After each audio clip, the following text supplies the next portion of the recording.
classmates. Do you have a video prior to that? I have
Thank you.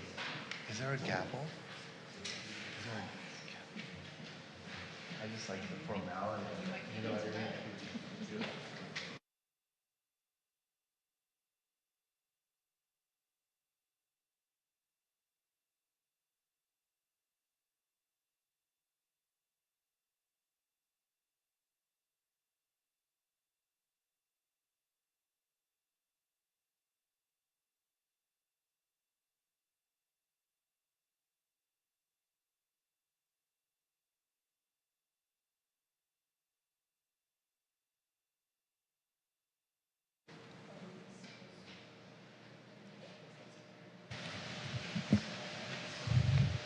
Hey, Victor, is there?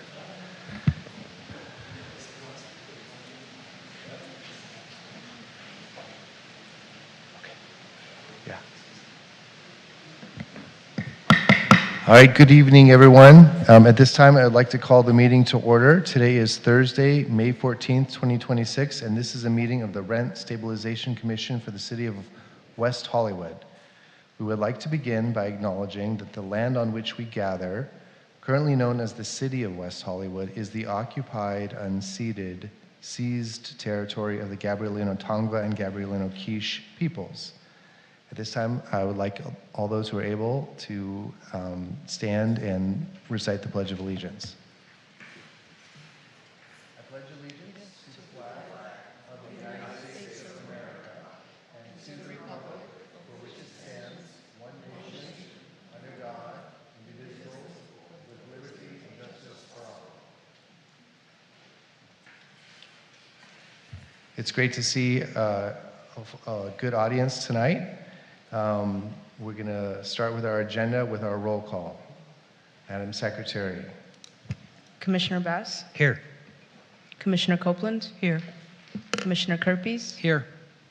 Commissioner McCafferty is absent. Commissioner Topchin is absent. Vice Chair Goldman? Here. And Chair Rory? Here. We do have quorum, and we're going to move on to the approval of our agenda. We have one appeal tonight and a presentation on our agenda. With that, I'll move to approve. Is there a second? Second.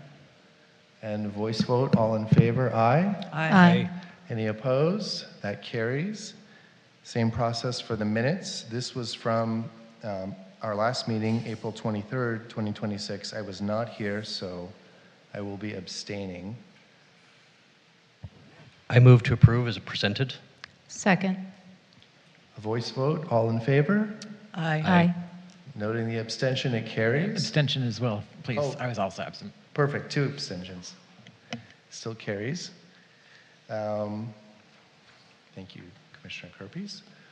We're going to do public comment next. And what I'm going to do for tonight, we do have a number of speakers who would like to speak on the item, the appeal item. So we're going to do those speakers during the appeal. But if there's a few folks who I think are more general speakers who just want to talk about things that pertain to this commission generally, we're going to do those at this time. And so I believe I know which ones those are, but I'm going to ask, is it Kathy Waldman?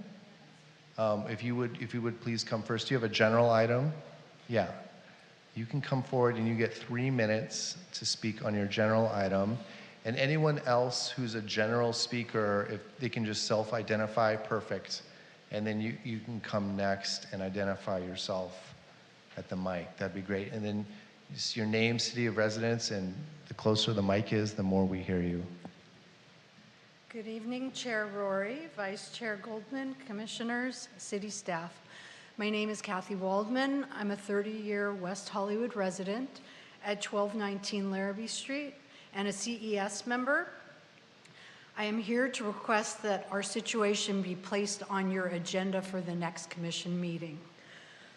On April 27th, tenants of our building were served a THP by our landlord. The THP states that beginning June 15th, only 32 days away, a 2-bed, 2-bath, 731 square foot ADU will be constructed, permanently removing our entire carport, parking, and storage. Our 6-unit building is above Sunset and sits approximately 3/4 of the way up Larrabee Street, one of the steepest streets in West Hollywood, in a designated very high fire hazard zone. Parking is already severely limited, street cleaning occurs 2 days a week, and the upper portion of Larrabee is the city of Los Angeles, where West Hollywood residents cannot park. Eliminating our carport does not just leave existing tenants without parking, it also worsens an already severe parking shortage in the neighborhood. The city recognized that our area was at maximum density over 15 years ago and allowed us to downzone during the last long-term plan. If future ADU residents are granted street parking permits, these projects will compound an existing problem, placing even greater safety concerns on the surrounding community. As it is, our building does not have enough parking for all existing tenants. ADU projects are not one size fits all. Each ADU proposal should be evaluated based on the property, the street, and its effect on the neighborhood. This ADU project would only create hardship and safety issues for Larrabee residents. Put yourself in our shoes. We chose our homes for safety, accessibility, and conditions that existed when we signed our lease. I never expected that a contract could be broken so easily. A rent reduction is not a real solution for such a life-changing loss. Our landlords have offered alternate parking during the ADU and seismic retrofit at 8383 Santa Monica, 1.3 miles away and uphill.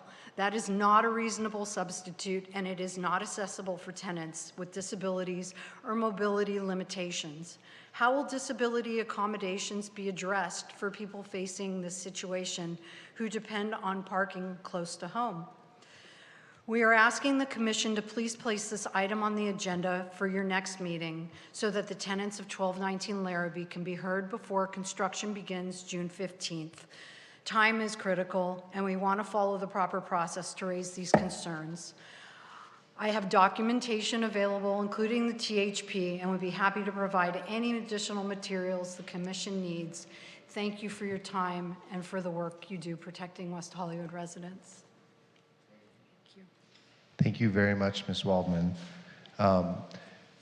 Just real quick, you can have a seat, but I just want to let you know we will try to follow the proper process, which I think was the key words there for you. I don't know that we can agendize an item at our next meeting because there is this process, but I promise you that a member of the staff will reach out and help explain to you what that process is, and they will give you all the information you need to address the concerns you raised tonight. And I appreciate you coming down and letting us know. And I'm not sure who might be next, but I have I know, Madam, if you wouldn't mind coming forward, and then you can identify yourself as a general speaker, and you'll have 3 minutes as well, and you can state your name and city of residence, and we'd love to hear what you have to say. Okay, thank you for your time here today. My name is Brandy Chagoya, resident of West Hollywood, and I'm glad Kathy went before me because she's very eloquent in all of her statements. So I am also a tenant at the said residence of 1219 Larrabee, number 4, where the construction will be taking place right under my apartment. I have a statement I prepared that I'd just like to read tonight. Dear members of the Rent Stabilization Board, I am formally requesting to be placed on an upcoming Rent Stabilization Board agenda to address serious concerns regarding the ADU construction currently scheduled to begin on June 15th and the significant impact it will have on existing tenants and our current housing services. A little more general here, or specific. I am provided with 2 tandem parking spaces. While the submitted construction plan states that only 1 parking space will officially be removed, the remaining space will no longer provide sufficient length or clearance to safety and functionality to accommodate my vehicle. As a result, the revised parking configuration effectively eliminates both tandem parking spaces in practice, despite only 1 space being identified as removed on the plans. The alternative parking arrangement offered by management is located more than a mile away from my apartment and is not reasonably comparable to the existing on-site parking currently provided as part of my housing services. Accessible parking is a critical and relied upon component of my residency, and requiring tenants to park such a substantial distance from their homes creates an unreasonable hardship and materially alters the conditions of our lease agreements. In addition to the parking reduction, tenants will be subjected to prolonged construction impacts, including noise, dust, restricted access, safety concerns, and ongoing disruption that will significantly interfere with our quiet enjoyment and daily use of our homes. Taken together, these changes constitute a substantial reduction in housing services and quality of life for existing tenants. I respectfully request the opportunity to bring these concerns before the board for review and discussion prior to construction proceeding further. Thank you for your time and consideration. Thank you very much. And my same comments as before would apply here. I promise you someone will reach out to give you information on paths you can pursue forward. Okay. Thank you. Thank you. Okay, and do we have any other just general speakers? Great. Sir, if you could come forward. Name, city of residence, and you have 3 minutes. Good evening, Chair Rory, Vice Chair Goldman, commissioners, city staff. My name is Eugene Maiska. I'm your tenant outreach organizer for Coalition for Economic Survival, CES, for the city of West Hollywood.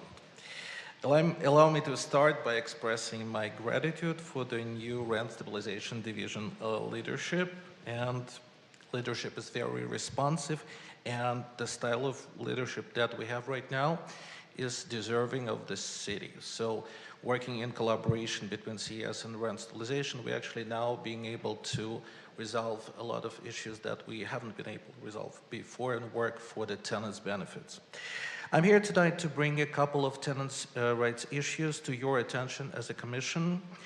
You know that we do tenants' rights clinic as CES twice a week. A lot of tenants come to us for legal support, so these are the couple of issues that have been quite dominant in those clinics where tenants come to us. The highly problematic effects of ADU bills, as you've seen from Kathy's testimony, and also you probably hear it from other tenants tonight. So what happens with West Hollywood residents when they lose parking and storages? We're talking about older adult tenants and also often disabled tenants who had storages and parkings for decades, and often they're in their leases. Post factum rent reduction will not compensate them adequately for that loss, because have a parking space in West Hollywood is much more taxing financially for the residents than the rent reduction provides them compensation for. In case of 1219 Larrabee Street, those parking spaces are already extremely limited by the area situation in general, and because of the uphill slope that part of the city is, there are only 44 available spaces. Because of the ADU project that is now on the THP and about to start, they will lose spaces, and the newly ADU residents will automatically get additional spaces. So they will be in competition with already rent-stabilized residents who live there. So 44 spaces plus ADU residents, you understand the competition will be even more intense. And the second highly problematic issue that we're having is potentially what residents will be experiencing after SB 79 comes into play. And a lot of new issues will come after that because of the displacement of our rent-stabilized residents.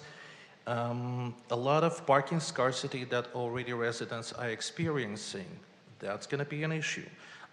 Also, we're gonna lose additional rent-stabilized units in the city because the threat is duplexes can go away. A lot of rent-stabilized units can go away.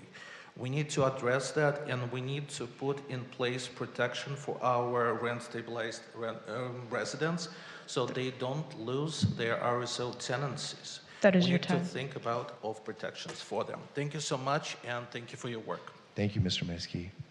We appreciate your comments. Perfect. Yes. if you would come forward, please. Name, city of residence. Elise Eisenberg, City of West Hollywood. I'm also chair of the West Hollywood Heights neighborhood where the previous three speakers were speaking about, 1219 Larrabee. At Kathy's request, I went over and I looked at the property. I think there's a lot more going on than just building an ADU. We looked at the ADU is proposed for the carport, and it doesn't really look like it's big enough for what's being proposed. I personally feel that the owner of this property is intending to harass these tenants out so they can tear it down and build a much bigger project under SB 79 or whatever. And as they were saying, our neighborhood is already extremely taxed.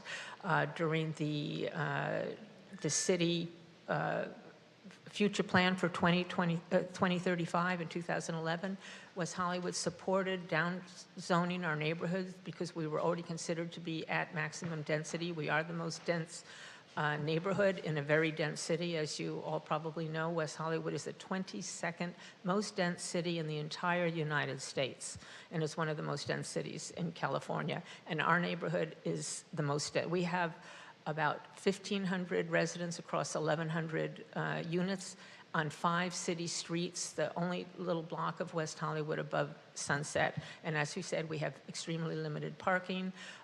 Many people, even in one-bedrooms, have couples and 2 cars, and there isn't enough parking in the existing, in buildings that offer parking. So I do believe that the rents, I don't know if it's under your purview to look at penalties for owners or developers who are misleading the city when they apply for something like this ADU. We've gotten information that it's not going to be it's unlikely to be a 4-month construction period as proposed in the materials that they got, but because there's retrofitting involved, it could very well be a year or more. And it's an old building. The project is next door to existing units, so the amount of construction and noise and everything that they referred to here is going to be, I can only imagine that it's intentional harassment so that they don't have to pay Ellis out the building. And I don't know if that's anything that you guys can address, but I think it's something to think about when looking at the whatever kind of compensation or mitigation you can make on behalf of these residents. Thank you. Thank you, Ms. Eisenberg. Appreciate you coming down.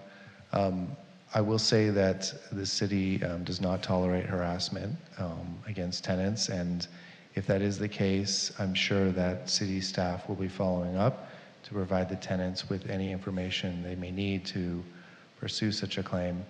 I'll also just add real quickly, because it's germane to this discussion, that this commission currently has a subcommittee that is reviewing the amount of reductions for loss of housing service. So these issues that you brought before us tonight are actually well timed, because we have a subcommittee that's currently looking at that, and I'm sure they're taking the information in, and we appreciate you coming and sharing that tonight, because it's germane to what we're discussing, and I know staff is on top of the general commenters tonight as well, so there will be reach out, and thank you very much for coming down. If everyone else is here for the appeal, we're going to do the comments at the appeal. If you're a general speaker, though, please do come forward. Hi, Kyle Brazil, resident of West Hollywood. I came tonight to speak about an agendized item for our next city council meeting, which is about SB 79. Mayor Heilman has added it to the agenda for the May 18th city council meeting, and I think is an important topic. I think the public has recognized the potential impact to our single-family neighborhoods, but what hasn't gotten as much public attention is the potential displacement of renters, and particularly rent-stabilized units. And so I wanted to come to this commission and just speak briefly about that item. I think a lot of people, including myself, are excited for the growth and development of West Hollywood. I'm excited to see our housing stock increase, and particularly when that includes affordable housing units. But I think this agenda item in the city council meeting on Monday is about who gets to shape that growth in our city. Will that be our elected officials, our city staff, and resident voices, or will that be developers finding opportunities to maximize their profits in the city that will shape the development of housing in West Hollywood?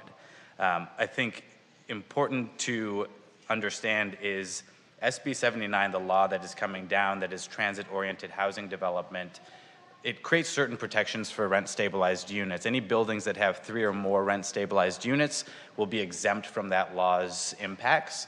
But what's not exempt are any buildings where there are 1 or 2 rent-stabilized units. I know I've heard from residents in the community that there are a significant number of duplexes that have rent-stabilized units. I think a 2017 staff report showed that there were over 2,100, almost 2,200 rent-stabilized units across 2, 3, and 4 unit buildings, but there's not any source of information that I can find that talks about the quantity of rent-stabilized units in 1 or 2 unit buildings.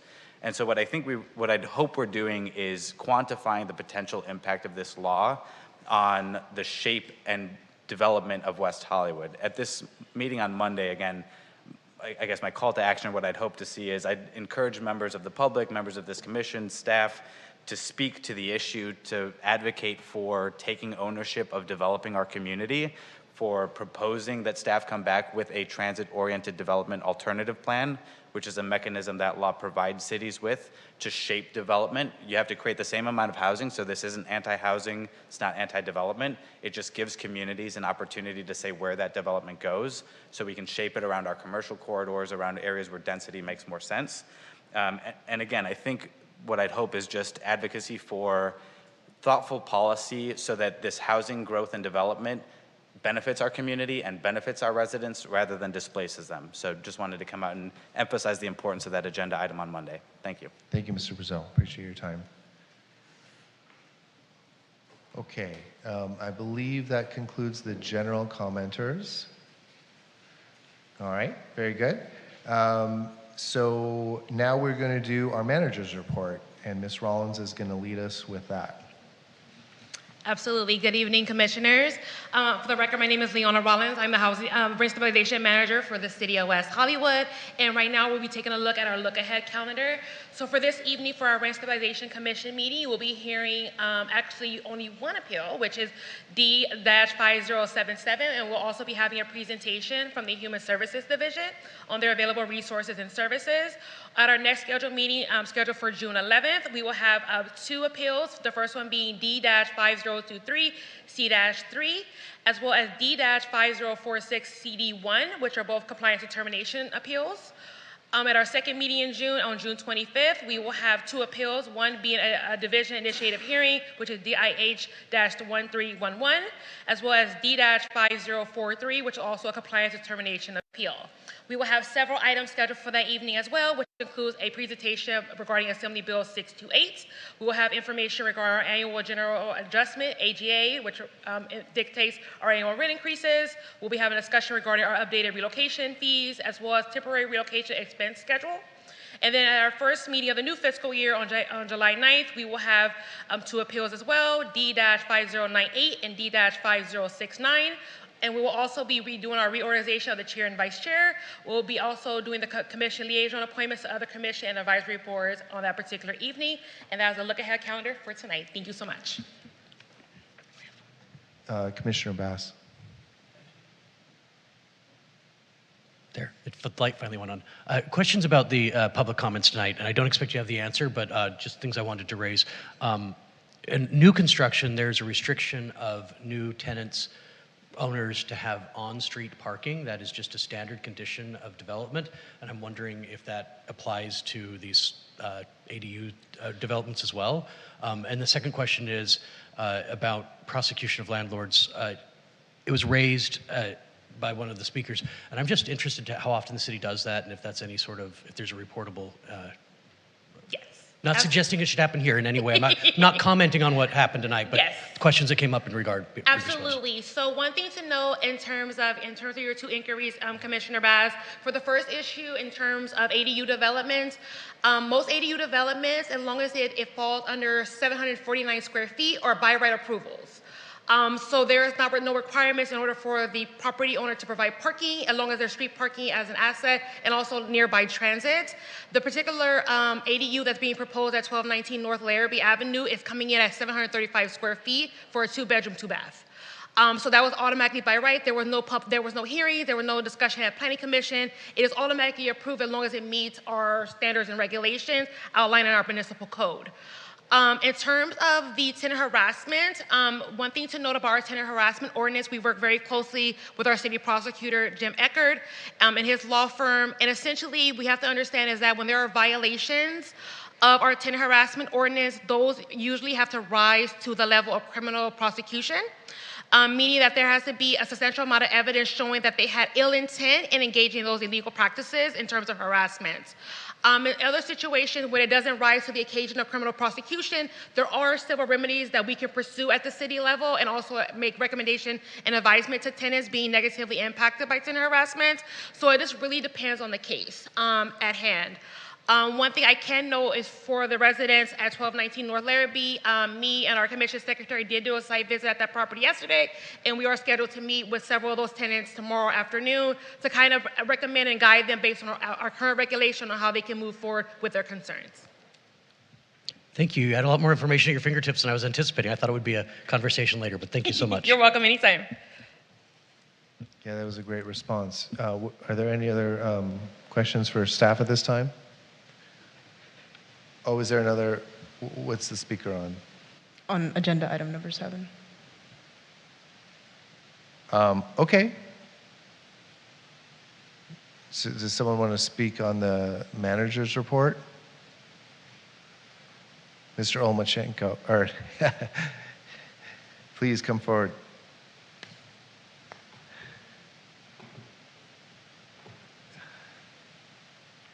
I'm Victor Olmachenko. I'm a long-time resident of the city of West Hollywood. I love this city, and I thank you for all the work you do on behalf of the 80% of the population of this city that are tenants, renters, many of them rent stabilized. And so I try to get to these meetings once in a while, and boy, there are a lot of different issues going on now. And so I looked at the agenda, and what I wanted to say about the look-ahead calendar is that when I check, I read the replete minutes. The minutes are very well done, unlike other commissions where it just says somebody spoke and then they never tell you what they said. So thank you for the good minutes. I do have a suggestion on this look-ahead report in that when you list what's going to happen, when you as commissioners see what's going to happen in the months going forward, and there's only something that says D-C-3015, I think it would be helpful to all of us if you could give us the address in that calendar that is affiliated with that case number. Perhaps you could ask staff, could that be done so that the public could know what cases are coming forward in the future? I think that would be very helpful to the public. And then, of course, you mentioned the other things that are going on, like you'll hear from me a couple of times today because I'm a little bit revved up. So I'm happy to see this here. I wish I had that back there, and it's helpful to see this document. And I'm kind of a hard copy person. That said, I know you mentioned, Chair Rory, that there is a process, and I'm happy that the folks from 1219 Larrabee are going to be heard out, because I think it's important. And as you look forward to other calendar items, wouldn't it be wonderful if we knew about ADU laws and regulations before they're even formulated in Sacramento? I've lived here a long time, and we heard, oh, it's a granny flat, we're going to let people build in the back, but we never heard things about, well, you can also take away the parking. I think there would have been an uproar from the 80% of the folks that live here if we had known all of these things that are happening in Sacramento, which seem to be just given to us, and then some of our council members feel like they must adhere to this. So I just would like to see something in the future that the process that you mentioned, Chair Rory, could be explained to the public, maybe in a fact sheet or an item on one of the future look-ahead meetings that you're going to have. And how many more seconds do I have? 8. 8 seconds? Thanks. Thank you for listening. Thank you, Mr. Olmachenko. Always nice to hear from you. Okay, so that concludes the manager's report and comments on the manager's report. And now we're going to move on to the appeal tonight. The appeal tonight concerns the property at 1218 North Laurel. I know a lot of folks in the audience came down to speak on that. I think what I'm going to do is I'm going to follow the process that we've done so far tonight. We're going to do the appeal. We're going to hear from the landlord and the tenant, and then we're going to do public speakers. And that way the landlord and the tenant say what they need to say, and then the public speakers are kind of separated from the process. So, Chair, sorry to interrupt. oh yeah, no, I apologize. And we do have one recusal that's going to happen before we even hear from the staff report on that, and I'm going to let Vice Chair Goldman explain that real quick.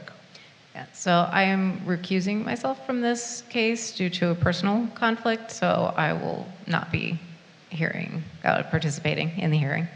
Thank you. Right.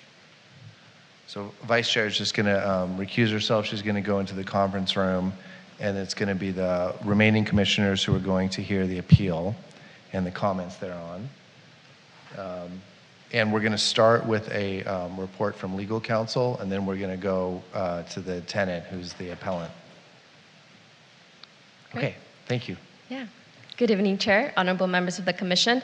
Before I commence, I want to make a quick minor clarification to the agenda. I believe item 8A is listed with the address 1218 North Laurel Avenue, number 17. That should be unit 14.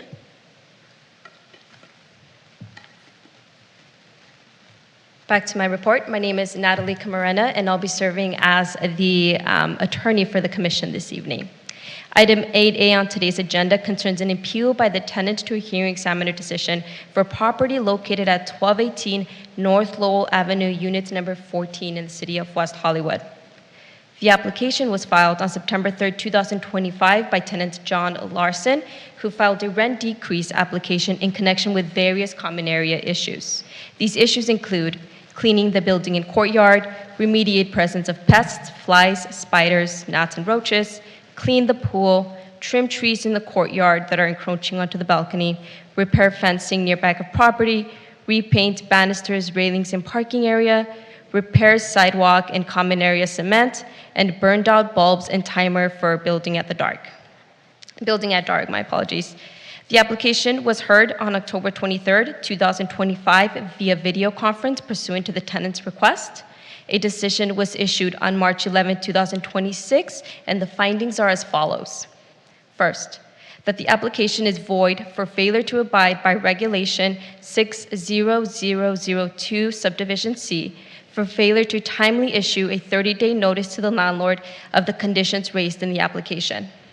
Second, even if tenants had provided timely notice under Regulation 60002C, the following issues are not supported by substantial evidence, and they include all of the issues listed, which are cleaning the building in the courtyard, remediate presence of pests, clean pool, trim trees in the courtyard, painting of railings, banisters, and parking area, the fence, repair sidewalk and common area cement, burned out bulbs, and timer for the building at dark.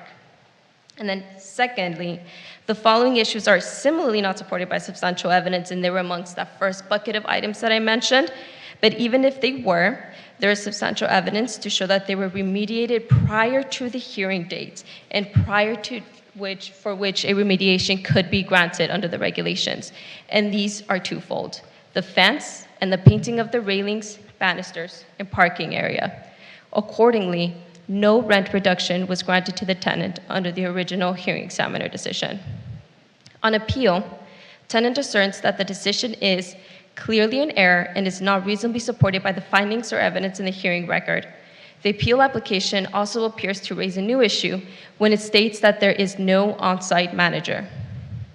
In light of the appeal, the Commission must determine the following: whether the application failed to abide by Regulation 60002C, and if so, whether it's void as a result of such failure. If the Commission finds that the application did abide by Regulation 60002C and is thus not void, whether there's substantial evidence reasonably supporting the hearing examiner's determination regarding the 8 of the issues mentioned. Staff believes that there is substantial evidence in the record to support the hearing examiner's decision finding that the tenant did fail to comply with Regulation 60002C in failing to provide the requisite 30-day notice in advance, thereby voiding the tenant's application. This regulation requires that an application for downward rent to include a copy of a written notification to the landlord from the tenant, setting forth the grounds for the requested rent reduction and a request for remediation of the conditions or services or performance of the maintenance, and a declaration that he or she believes that this notification was served on the landlord at least within a 30-day period, and a 30-day period has elapsed since service of the written notification, or the landlord has refused to perform the work and no remediation of the condition or services has occurred. Here, I'm going to get fact intensive. The letter providing the requisite 30-day notice to the landlord is dated August 1st, 2025. And this is evidenced by page number 51 of the specific record for this item. However, landlord testified that he did not receive the letter until September 5th, 2025. This is 2 days after the application was filed with the city. Landlord submitted a screenshot of the email transmitting the letter to him, and it shows an email transmission date of September 5th. This is evidence on page 63 of the packet. The letter was also mailed to him, but according to a certified mailing record produced by the landlord, it too was mailed on the same day as the application, the same day that it was filed with the city. This is evidence on page 62 of the packet. Accordingly, staff believes that there is substantial evidence in the record to demonstrate that the landlord was not provided the legally required amount of time to remediate the issues prior to the hearing. Further, tenant did not establish that the landlord refused to remediate, and that for this reason, the 30-day notice requirement was not applicable. Second, even if tenant did timely provide landlord with the requisite notice, we believe that the issues essentially fall into the two categories: that there does not exist substantial evidence in the record to demonstrate a reduction, or the issues were remediated prior to a possible date for which a remediation could be granted. Given the number of issues, I will defer to the staff report on the summary, the testimony, and the evidence provided for each one, but I will also welcome any questions. Okay, do we have any questions for council at this time? We do, okay. Let's go to Commissioner Copeland first. Working? Okay, thank you, Chair. I have a question. The 30-day requirement that's on the MAR hearing application has to be confirmed by the tenant when they're filing for the hearing. And the hearing examiner determined that the evidence showed that that notice was not given. So it's a procedural issue. Is that something that we even have the authority to waive? First of all, I guess is the first question. And if we did determine that the application was void because of this procedural issue, what would be the next step available for the tenants? A refile? And how does this normally? I haven't seen this one that I can remember. So,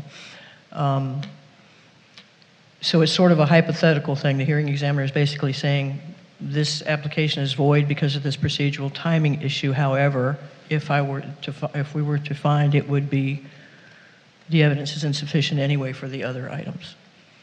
That's right, Commissioner. So the hearing application itself contains a box that the tenants will check, essentially evidencing that they have provided this notification. In this case, the box was checked. However, the evidence in the record and the testimony provided by the parties demonstrates that the notice was not provided within the requisite 30-day notice. This is a procedural issue, and there are, competing interests of the two parties at stake. And part of the, intent and reason of that regulation is to allow the landlord sufficient time to remediate the issue without formal intervention from the city. I don't believe it can be waived by the commission. The proper procedure that would be allowed under the regulations is that they would file a new application. Okay, so if they filed a new application, it would be starting all over, like they could bring whatever evidence they wanted, as could the landlord, as long as the procedure itself was filed. And is there a timing issue with that? I know this was filed some time ago, and I think it took about 4 months just to get the determination after the hearing. So there would be, hypothetically, they could go out and file this again. It's been about 7 months. They could file this again. They don't have to have another waiting period. Well, a decision was issued, so they would have to wait the 6-month period before they could file a new application. It is within the commission's preview to waive that period, but that is generally the exception to the rule. Okay, but as far as the 30-day requirement, the procedural that was not followed, which the hearing examiner found, we can either find that the application is void, or are we just determining what the decision ultimately was? Can we say, well, it was void, therefore that one doesn't matter? I just wondered what the commission's purview is on something like this. Yeah, and that's a great question, Commissioner. The staff report and the resolution were drafted to mirror the format of the hearing examiner decision that did make that twofold decision. So firstly, that it was void, and even if it was not, then the second set of findings. Arguably, the commission could solely just justify on the first finding that the application is void without making the second substantial evidence finding. We would just have to amend the resolution that's proposed to include findings supporting that. Okay, thank you for answering all the questions. I appreciate it. I know it's a little involved, but I Yeah. haven't seen this one before. So Good thank procedure you. questions, appropriate for this time. Commissioner Bass? Commissioner Coleman got what I was asking, so. Oh, thank you. great. That was a procedure question. Great. Okay, I'm okay with questions at this time, so let's move on to the testimony part. We're going to have the tenant, Mr. Larson, who I believe is with us, come forward at this time. And sir, you're going to have an initial opportunity to speak plus a rebuttal, but you get 5 minutes total. So whatever you don't use in your first time speaking automatically goes to your rebuttal. If you want like a minute reminder, you can ask the secretary and she'll tell you like you're at 3 minutes or something. I think I've got it timed pretty well for 3 minutes for the first part. Okay, so we'll let you know when it's around 3 minutes and then you can have a rebuttal.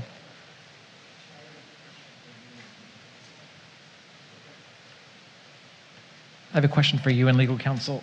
Since it's clear that we have to first decide whether it was a timely or the process was followed, is there a two-part process to this, or can we at least, I know we've talked about it a lot and hopefully it's understood, but can we make sure that it's understood how important it is for them to address the first question, both sides? Because I'm afraid that a lot of time is going to be spent on an issue that we may never get to. Okay, so I think that's well taken. So just to be clear, this commission, including myself, would love to hear about the notice issue and the facts related to timing of the notice and how that procedural issue got resolved. And then if you want to address the substantive issues, you can do that as well. But I think Commissioner Kerpes is saying he definitely wants to hear about procedure and notice issues amongst what else you're going to say. Well, hopefully I've done that with how I've outlined it. Okay, perfect. So no, that's great. So we'll go ahead and then we'll give you a 3-minute reminder. But go ahead, sir. You can start. Yes, it says my case was dismissed because of filing, but I'd like to point out the filing date was September 3rd, and the hearing date was October 23rd. That's 7 weeks later. So there's still a big 30-day time frame in there for them to work with as far as having a notice. And I was wondering, why did rent stabilization accept my case if this was wrong to start? And why were they able to ignore their own 30-day response after after the hearing to get back to me to tell me it was denied simply because of procedure? I was told when I went down to the rent stabilization it would only be a few weeks. It turned out to be 5 months before I got an answer. And it wasn't until Leona got involved and found out the examiner didn't even start his determination that the rent stabilization examiner did not require Surratt to provide a list of mandatory move-in dates as the law states. The level of violations permitted by Surratt, the examiner and rent stabilization are dismissed and not even considered. The idea that I'm adding an on-site manager to this case is false. I already won that case from a previous case. There is no on-site manager, period. I told the examiner these were the services no longer provided because of this. I truly believe there's a process in place for this violation. I didn't file just for a $65 rent reduction. Turns out there appears to be no enforcement. I was told by the mediator and contacted before having the hearing and again before the appeal to best mediate because I will lose anyway. Why is the mediator contacting me many times to begin with? I never asked or wanted mediation. I told him to stop contacting me, but he still would. Surratt has known about no manager on this site since 2022. The 25 California Code of Regulations, Section 42 states 16 units require an on-site manager. She just doesn't comply. The off-site manager, Blair, feels we need to let him get paid and manage our buildings because he feels he deserves special treatment. Lastly, I would like to thank Leona for her time and the attention to help this matter, and thank you for letting me speak. I think I did want to add one more thing. I'm sorry, I got ahead of myself. You have plenty of time. The determination of the hearing examiner constitutes a huge abuse of discretion to begin with. Only photos that Surratt submitted were considered, and other proof of services were taken based only on hearsay. Any tenant's testimony was selectively used only to help Surratt, and basically the examiner had no interest in any tenant's testimony. That's it. Okay. Thank you. So we're going to see if there might be a question for this initial part. Okay, Commissioner Bass would like to ask a question. I'm going to follow up on what Commissioner Capri's prefaced before. The 30 days before you filed for the hearing, what is your evidence that you submitted a request to the landlord in advance of filing, not the date of the hearing, but the filing? You're asking me by proof of filing only? 30 days before the filing is what the ordinance requires. You have to let the landlord know. That's what the staff report says. There's many times that the landlord's contacted from us for months and months and months, for years, to have an on-site manager. Technically, the actual filing with the city came on September 3rd, and I was instructed to do the filing the same day as we sent out the paperwork. But instructed by who? In essence, the thing is, pardon?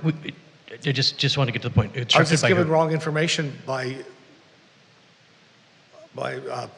people involved. Okay, thank you. I believe, though, the 30 days is well between the September 3rd and October 23rd. We're talking about 7 weeks. There's still a 30-day period in there. All right, I think that's good for the questions for now. You can have a quick seat. Okay. And then we're going to have the landlord's representative, I believe, is going to come speak. And sir, you can come forward, give your name. And you get just 5 minutes, one block. So whatever you don't use expires. Sure. Go ahead, sir. My name is Robert Mills. I'm the acting CEO for Surratt Properties, the landlord representative for the property. We obviously feel that we've addressed the items that were brought up. Weren't given notice in terms of the proper 30 days, but we did deal with all those items within the time frame before the hearing, and no issues have been raised since then with us. That's pretty much it. Okay. Do we have any questions from the dais? Commissioner Copeland, looks like she might have one for you. Thank you, sir. I just wanted to clarify what you were talking about, the difference between the filing period and the hearing period and so forth. But prior to that, prior to the September original filing for the hearing, were you notified by email, phone calls, anything that these issues needed to be addressed or that they were ongoing at the property by any of the tenants? I don't have any personal knowledge. I've only been with the company for about a month and a half. Okay. I could certainly have the property manager speak to that. So but you wouldn't know what the history was before that? other than what I've read and just the information that I've gone over in preparation for this Okay. meeting. Thank you, sir. That's it for me, Chair. Great. Thank you, sir. You can have a seat. Then I'm going to ask the tenant, if you want to, you can come back and rebut, or you can also waive your time. It's totally up to you.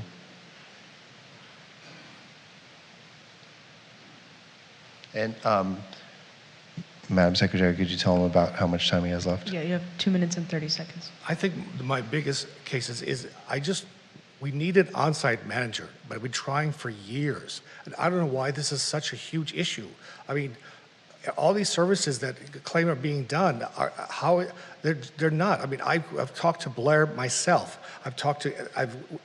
All of us tenants have asked them to please have an on-site manager. As far as 30 days, as far as paperwork only with the city, yes, maybe it's not technically 30 days, but it's noting it's supposed to be a law, and they just refuse to do it, and still refuse to do it. It's that those services are something an on-site manager would need to do. If there's an emergency, there's no one to contact. We have to go through a portal. I think it's pretty sad that these services absolutely are taken away. I mean, we still don't have the services they claim for cleaning. We don't have somebody coming in for pest remediation, for pool cleaning, or even building cleaning. There's just says that someone comes by. That's all we're told. There's no schedule, no name, no company, nothing. So I just want to have the services we had prior to 2020. To have an on-site manager we could actually talk to, especially if there's something going on in the building. I don't see how the services could be there if there's no manager to imply it. That's all. Thank you. All right, thank you, sir. We hear you. Appreciate your time. Oh, we have a follow-up question, sir. If you wouldn't mind coming back up.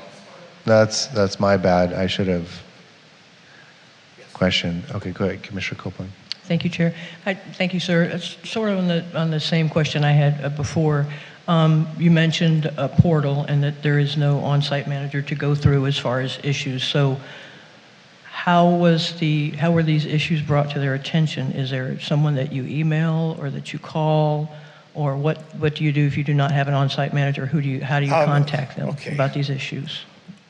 Going back, I mean, I would see him for months, every other day, and just, he told me he was actually going to move in one of the units 3 years ago, and I believed him. And then they rented it, and no one actually moved in. But I mean, from face-to-face, through emails, I didn't bring all that because we've always contacted him wondering when we could have an on-site manager. Well, they have somebody in the building listed to diffuse that does no work.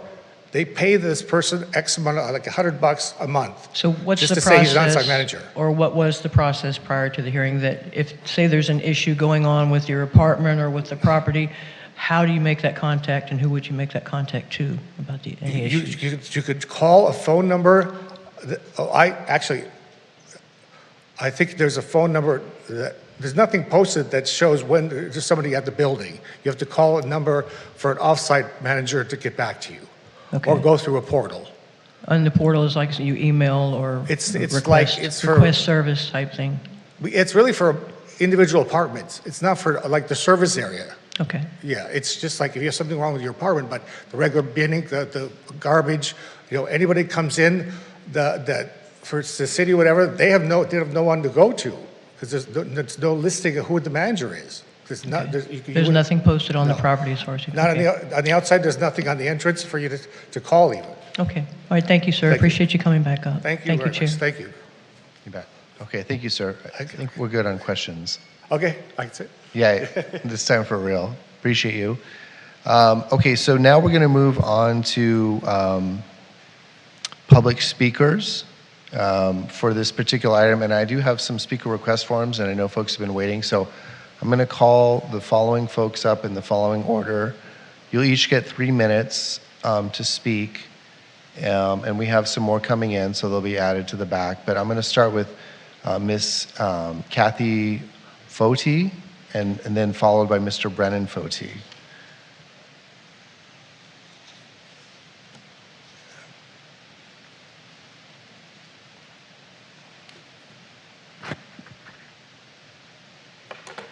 Good evening, Chair, Vice Chair, Commissioners, and City staff. My name is Kathy Foti. I reside at 1218 North Laurel Avenue, Apartment 1 in West Hollywood, California. We had a Zoom meeting with the owner of the building and the off-site managers and some of the tenants.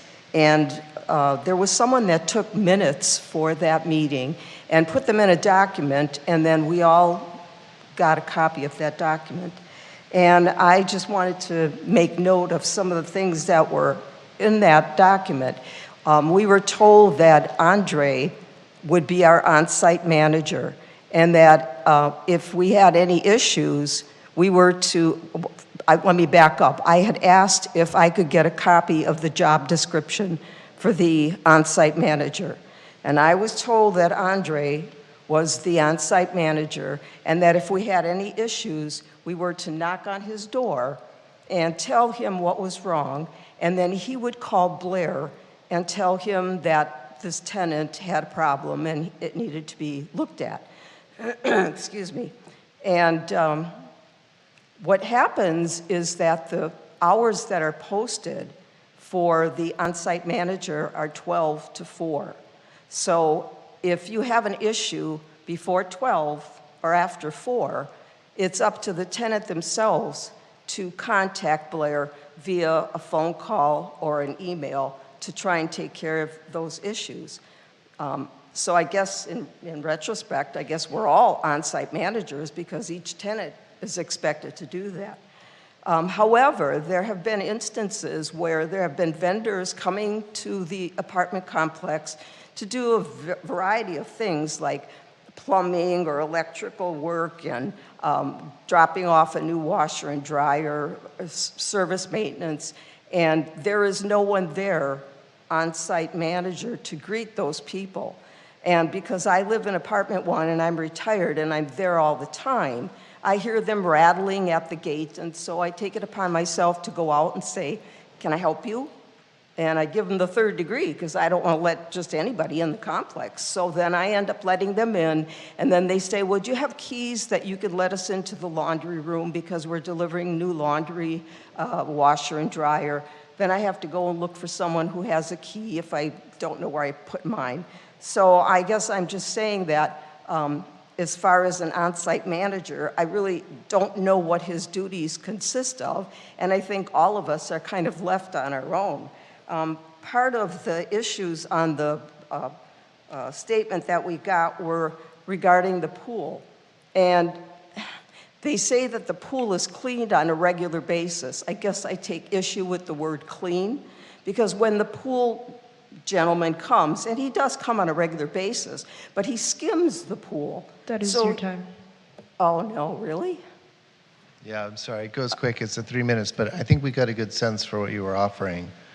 And I know, is it Mr. Brennan gets another 3 minutes? Could I just add one real quick thing that affects me personally? It was about the crack in the sidewalk. That the Mr. Gary Fields said that he looked and he had an inspector come in and they couldn't find any heaving or cracking that was a substantial trip factor. And I myself I showed Blair the crack and I said, "This is a trip factor." And he said, "Yes, I agree with you, it is, and it needs to be taken care of." And he did take care of it, but my point is that they were saying that that doesn't exist, and it certainly did exist, and I have my own son to attest to it, and one of the other neighbors that saw that crack was there too. And being a senior citizen, that could be a big problem for them if it hadn't been fixed. But Blair did make sure that it got fixed, so I don't know what this Gary Fields or this inspector, why they didn't see it, because they were called before it was Perfect. fixed.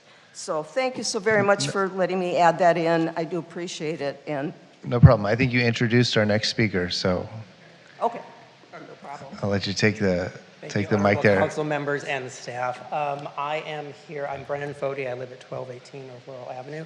I am here to support my neighbor, John Larson. Apologies that I don't have a speech formally written. I didn't want to speak at you, but I wanted to speak with you as residents.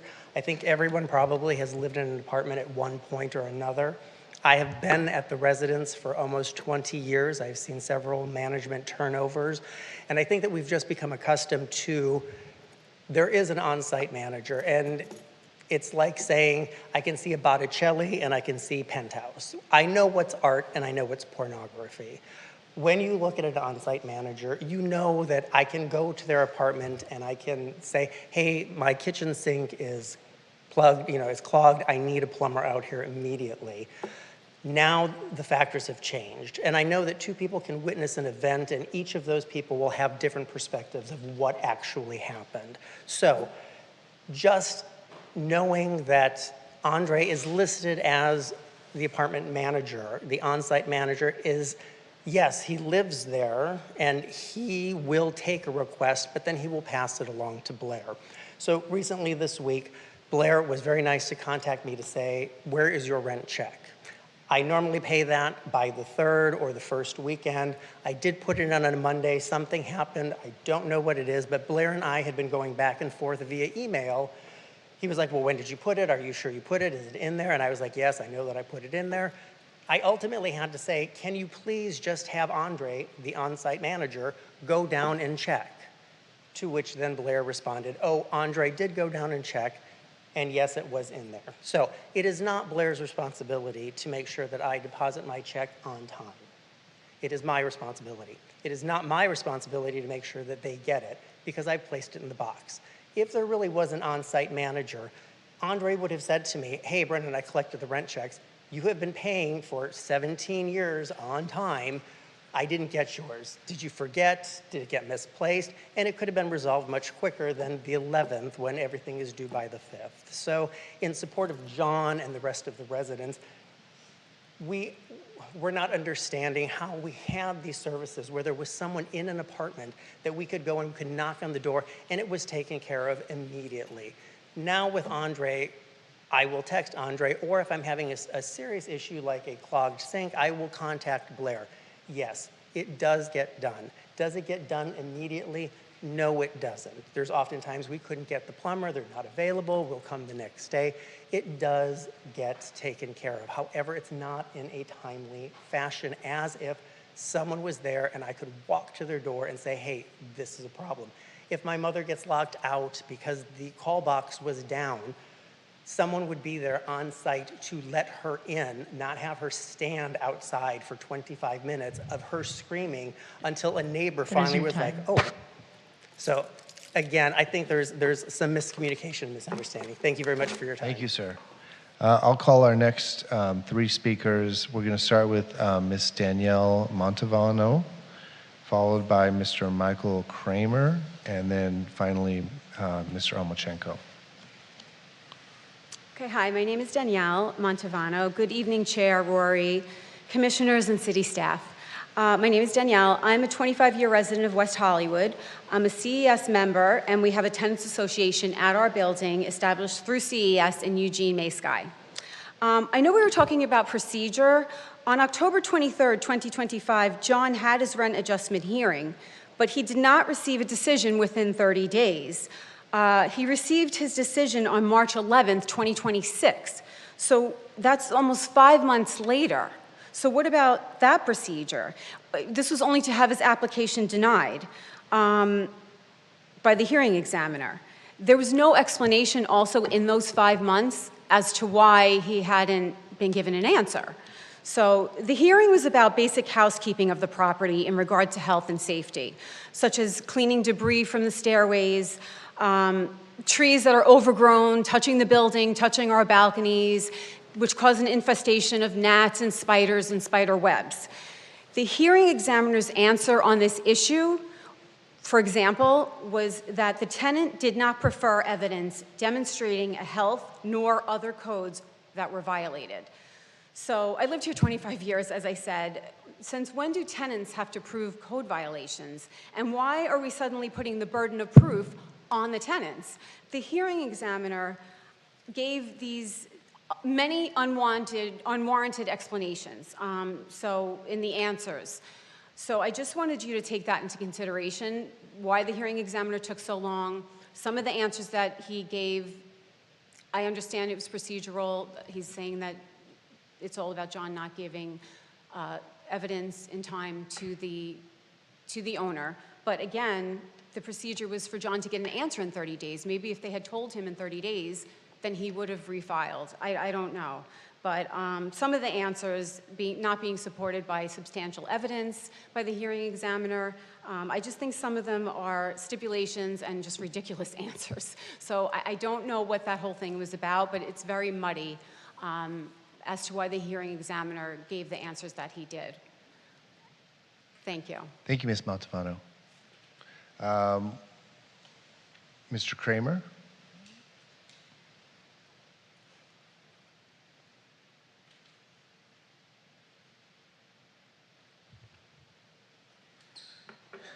Good evening, Chair, Vice Chair, Commissioners, and City staff.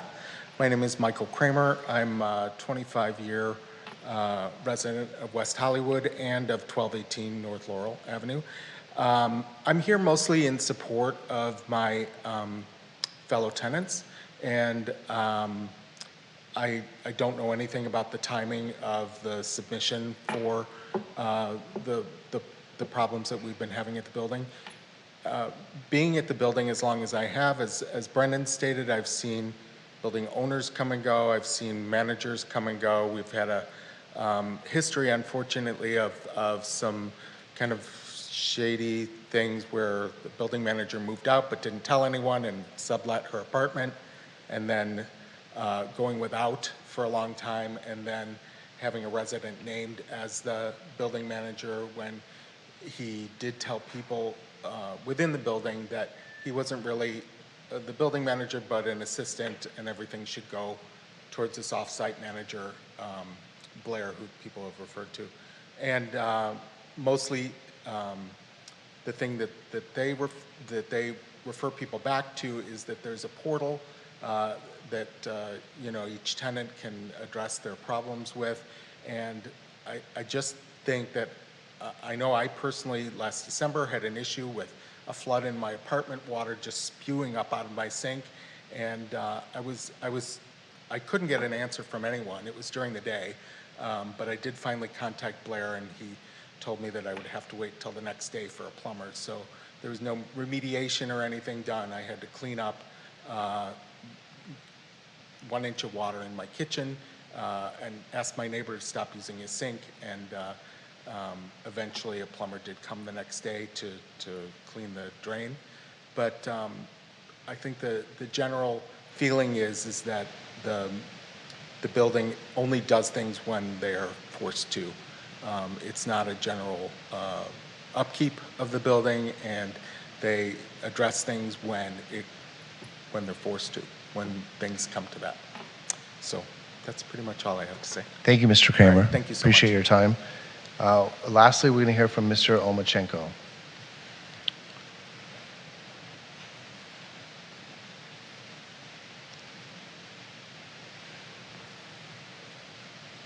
Victor Omachenko, I'm a longtime West Hollywood resident. I've been both an owner and I'm now a renter, and I'm living just up the street from 1218 North Laurel Street, North Laurel Avenue, in a very fine 16-unit apartment building, which has an on-site manager, the way it's required by law.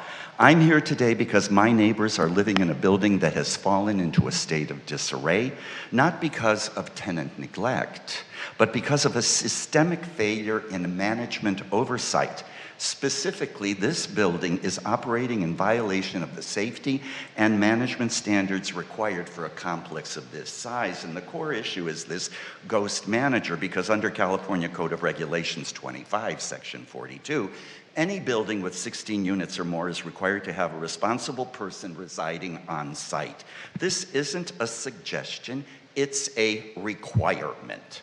My neighbors report that while there may be a token manager on paper, that's what I'm hearing tonight, this person is rarely available. So leaving a retired tenant to let people in or out with new appliances instead of management being there, that's a liability. When a building this size lacks a dedicated on-site employee manager, the results are what we see at 1218 Laurel: deferred maintenance, procedural confusion, and a building in physical decline.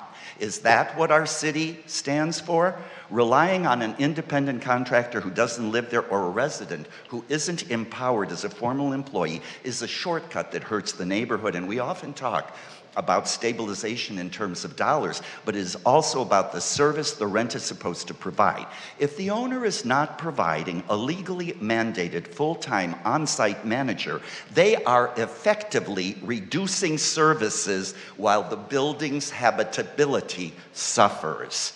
So I urge this commission to look behind all these checked boxes and all this process of the initial complaint. We need a formal audit of how these on-site manager requirements are being enforced in West Hollywood. Maybe that can be a look-ahead item in the future. Is the manager a bona fide employee with the written agreement as required by law? Do the tenants actually know who to call in an emergency? 1218 North Laurel is a part of the fabric of our neighborhood, of my neighborhood in the center city, and it's getting into decline, and I will not stand for it. These neighbors do not want to stand for it. So I really think that we need to look at this more carefully. When one building falls into disarray due to management negligence, it affects us all. I ask that you grant this appeal, and I send a clear message, that West Hollywood landlords must provide the professional on-site management that both state law and our community standards require. Thank you. Maybe you have to talk to your council members who appointed you, and maybe you need to ask them to agendize an item, because I know, Chair Rory, there's a process, and nobody seems to know what the process is, but let's start to have on-site managers in buildings that are 16 units or more. Thank you very much. Very good. We're going to close the appeal portion at this point and begin our deliberations. We have 4 commissioners tonight who are going to do the deliberating. It's a small group, so I don't know if folks have questions that they want to ask from staff, or if people are ready to go into comment. You want to ask some questions? All right, go ahead. 2 questions. I heard once that there had been a previous decision about an on-site manager. Do we know if there's a previous hearing that's in effect? Has a compliance determination been made? What is the status of that? The hearing application itself doesn't list the on-site manager as an issue. It was raised for the first time in the appeal application. With respect to prior decisions, I will defer to Leona. Yes, based on prior decisions, there was an initial rent reduction request for a lack of housing service due to a lack of an on-site manager. Those applications came in, I believe, in 2020, 2022.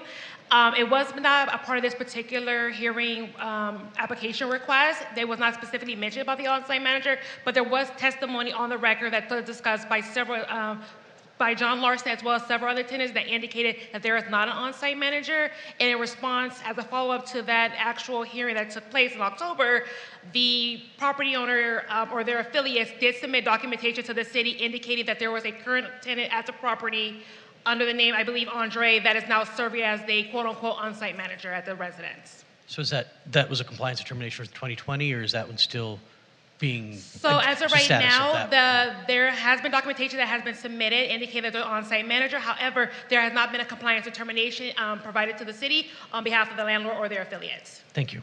My next question is just procedurally, why is it taking 5 months to get a hearing decision out?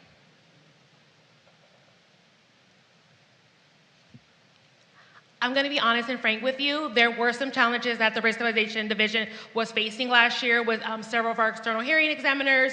Immediately taking my tenure with the city, we did immediately address those concerns. So now as applications are coming in, they're being deemed as complete within 24 to 48 hours. Hearings are being scheduled within 3 to 4 weeks at the maximum, and decisions are being rendered within the 30 days. If they are taking a little bit longer, no more than 31 to 35 days, all affected parties are being notified appropriately. Thank you. And I've had rent reduction hearings, and for the record, that was not my experience, and so it was surprising to hear that. The staff usually does an incredible job. I want to ask this particular case, but put that that's been not been my experience. So that was the end of my questions. Okay. Do you want to? Oh, good, Commissioner Kerpes.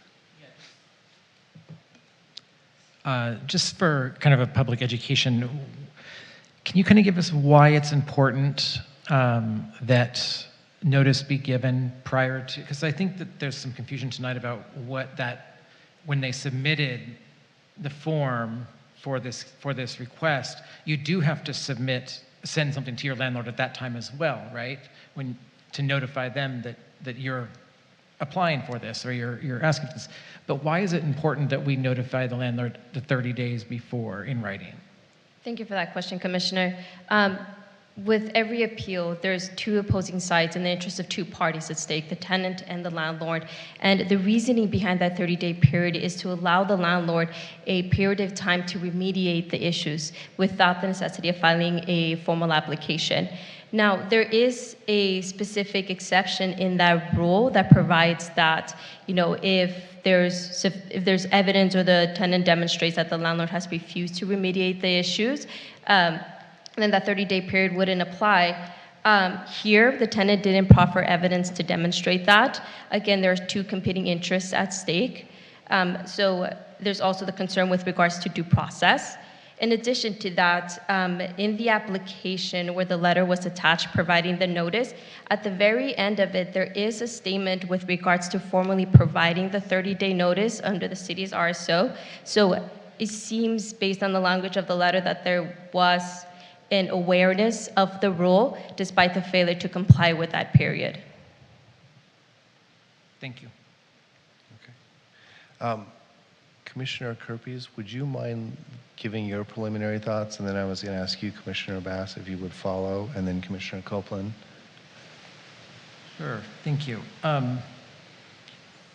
So this case is both simple on one hand and very complex on the other. In terms of, I think that what we've heard tonight was a lot of, unfortunately, it was very focused around the manager issue, which is not in front of us tonight at all, even if we were to decide that it was filed correctly. The fact that there's no manager on site, maybe some explanations for some of these things or provide stories for why some of these things are not being complied with, but it really isn't in our purview tonight in this case to make any judgment on that because it's not in front of us.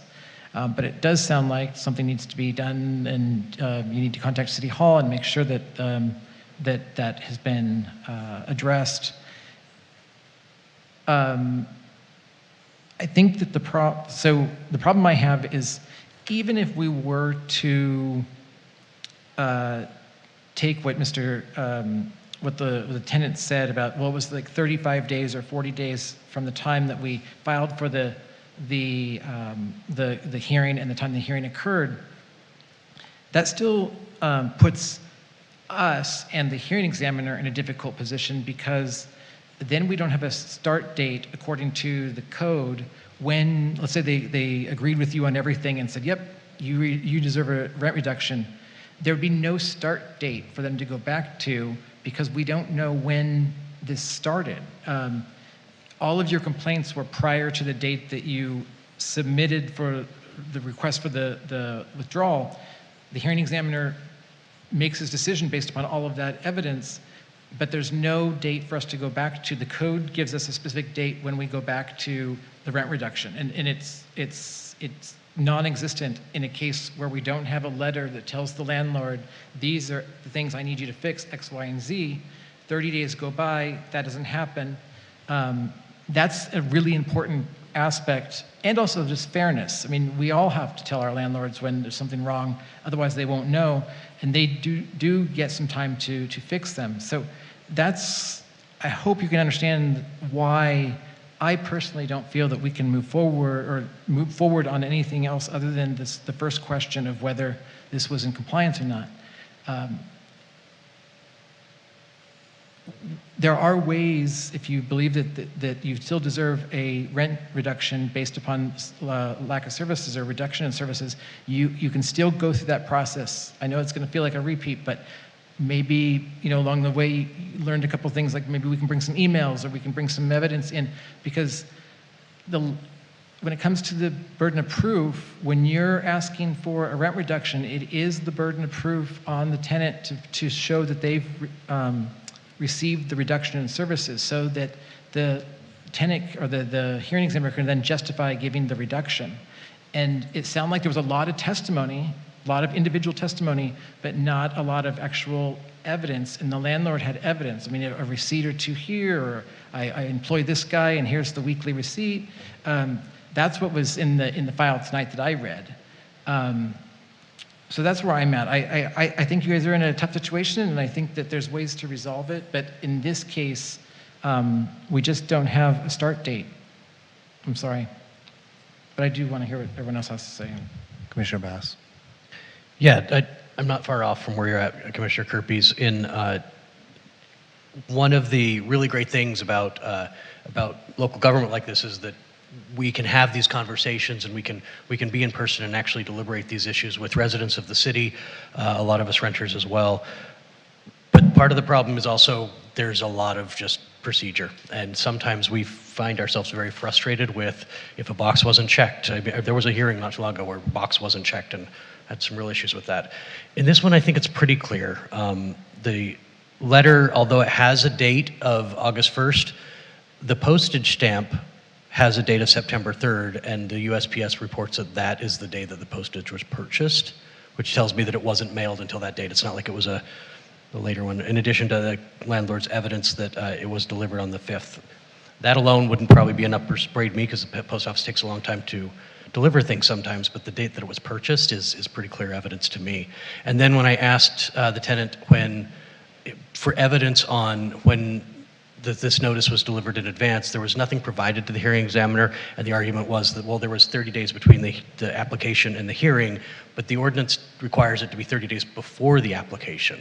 And so if we don't meet that burden, and then most of I hear the frustrations with folks on the on-site manager. I live in a building with 8 units, and so there's not an on-site manager, but we used to have a different property management company, and I can tell you the difference between when the new owner switched to a new property management company. The level of service was drastically different, and so I feel for that on a personal level, but I believe that there's already a case open on that, and maybe those arguments would be germane in opposing a compliance determination if that were to come up.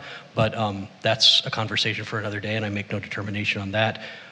But I can't get to the other issues if I can't get past the 30 days, and so I would vote that we reduce the resolution down to just the 30-day issue and just make a determination on that. Okay. Commissioner Copeland? Thank you, Chair. If you would like to go ahead and go, I'm looking back through a photo to make sure that I'm clear on what I saw before I say it, but just to refresh myself on something. If you want to go first. No, that's good. I'll give you time. Okay. It sounds like my fellow commissioners are, which is why I had so many questions for legal counsel about the procedural issue that we have that's sort of glaring. And I think the testimony tonight was certainly credible. I look at the photos and I see multiple large cobwebs, spider webs with debris in them and spiders, and to me that didn't happen overnight. To me that looks like, neglect if we were hearing that part, of that. But if we can't get past the 30 days, if there were emails in the record and text messages, and sometimes we get, it sounds like, well, I don't want to bring everything, but the more that you bring, the more clear the picture is. I would say if my fellow commissioners feel that we need to deem this application as void because of the 30-day procedure, that we would waive any waiting period so that this could be brought forward, again immediately, and perhaps with that additional evidence, if they do have it, of we did send emails, we did send requests, text messages, or phone calls, or whatever it was that they might be able to provide additional proof on for an additional hearing. I feel really badly about this. I think a lot of it, as my fellow commissioner said, seems to be a result of a lack of a actual on-site resident manager, and that's not what we're hearing tonight, as staff has pointed out, and it's been an ongoing issue, but that does result in things tending to decline and to be addressed, with some delay. And so I think we're not saying there may not be a legitimate case here, but what they're saying is that there's a procedural issue, and these rules are in place for a reason, and to waive them or to say I don't. That's why I asked if we even had the authority to do that. So I'd like to hear what our chair has to say. Yeah. Well, I just want to start by thanking everyone for coming down. This was an interesting appeal because it definitely felt like what I was reading and seeing in the record wasn't matching up to reality. That was my intuition when I read it the first time. And then having gone through the process tonight, it's kind of even more substantiated. You know, I'm trained as a professional. I can read what's in front of me. I can evaluate it against the standards. I can call balls and strikes and say, yes, this meets the standard on paper, but there's something bigger going on here.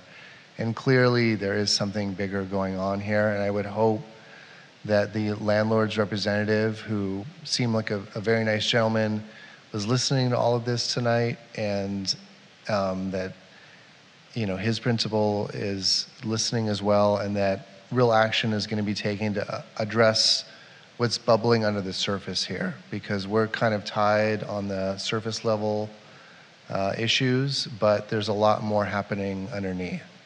And definitely the quality of the manager and the whether that is satisfying of what the code requires is something the landlord should be looking into.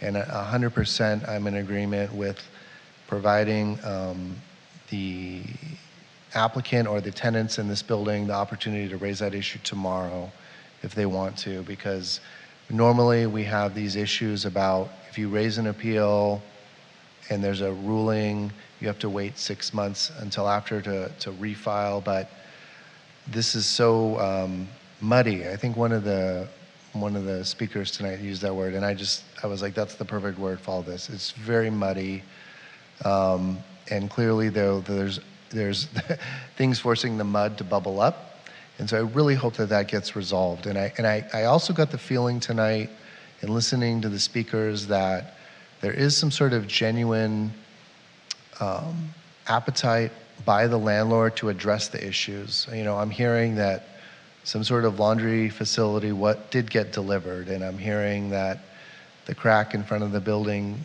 did eventually get resolved, and I'm hearing that, you know, the plumbing does get taken care of, but maybe not as quickly as it should be. So that's all very encouraging to me, that we have a landlord here who wants to do the right thing, and I would just encourage them to listen to this record tonight and to do the right thing moving forward, and to really just nip this and make these tenants who all came out to speak tonight, you know, feel better about the building.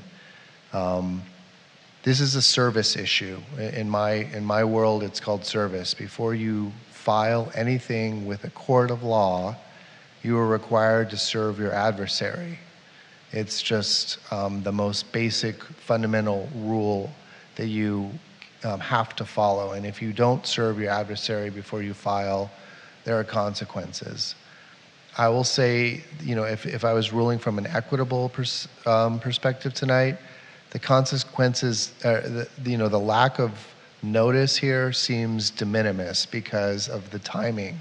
And that message rang very clear, and I'm receptive to it, and I'm sympathetic to it.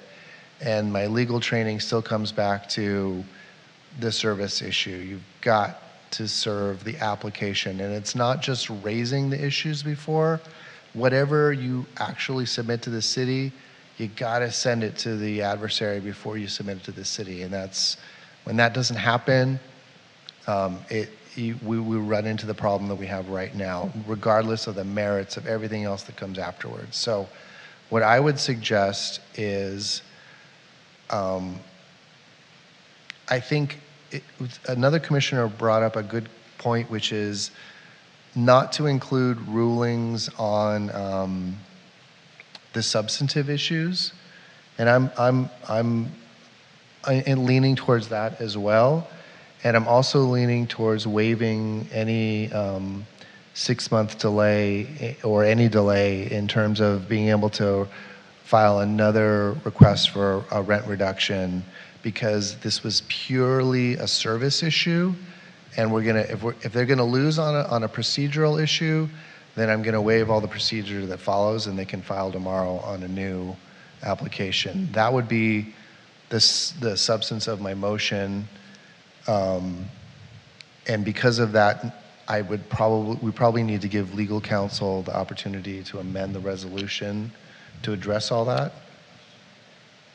Let's agree in any way. I have a question though. Do we even need to, I mean, if we determined that it was invalid because the whole the notification wasn't given, does the 6 month even apply to them? Because we're almost basically dismissing the initial application. I mean, I'm willing to go on board with it, but I mean, just to make it easier. I thought I understood that we still need to do some sort of waiver. That's what I asked earlier. She said that we could waive it, but that Yes. there was a 6 month. You could waive a 6 month period. The resolution is drafted the way it is because of the format of the hearing decision, which made 2 findings on voidness and the substantial evidence portion. So in considering this matter on appeal and deciding whether or not to affirm the hearing examiner's decision, the decision from the commission should mirror whether or not it affirms the lower decision based on what it found, or whether it modifies it or accordingly. And then we'll just have to include evidence in the resolution if the vote is to modify it to support the findings to make that change. So we would say that we find that the application was void because of the procedural issue. However, we will waive any refiling waiting period, something like that? Yes, so the resolution would have to say that. Okay. Can you, here's what I think we should do. Can you work on modifying do you think you could do that tonight, or do you want to do that at the next meeting? Because I think that's where the commission's headed in terms of our direction in preparing a modified resolution. Yeah, it would be up to the preference of the commission. I can start working on it now, read back to you what I have crafted, and if it's acceptable to the vote of the commission, then that's what can be adopted. If it's possible to do it tonight, I think in all fairness to the tenants, we should do that, not make them wait another month for that. Yeah, If I think that's where I'm leaning. And what I'm wondering is, we've been going, it's 8:43. What if we make our motion, well, actually, we should get the resolution, right? So let's take a quick break, and we're going to ask that council during their break prepare a modified resolution that you can read into the record that adopts Commissioner Copeland's suggestion, which is that we're going to make a finding that this application is going to be denied just on the procedural grounds, and that is the basis for our waiving of any waiting period. And the tenants can refile tomorrow if they so choose to raise any issues, including an on-site manager issue. And we're not including the substantive findings because we're just ruling on the one procedural issue. Does that make sense? That was my follow-up question, so yes, it does. Okay, so we're gonna adjourn briefly. Let's give council 10 minutes, a solid 10 minutes, 15 minutes if you need it, and then we'll come back and hopefully have a vote, if that works. Okay, all right, so we're gonna be briefly in recess. And we're not.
I think we're going to go back on the record.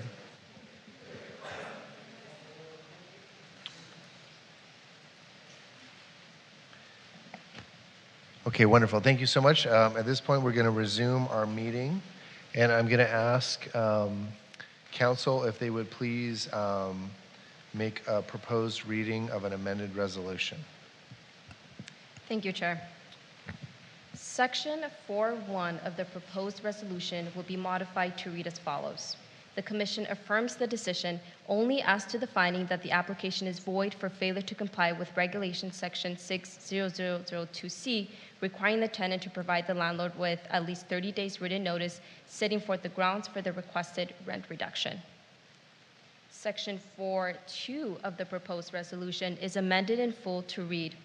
The Commission further finds that given that the application is void under Regulation 60002C for failing to provide the landlord with at least 30 days written notice, the Commission waives the 6-month waiting period for refiling an application for a rent deduction based on the same issues.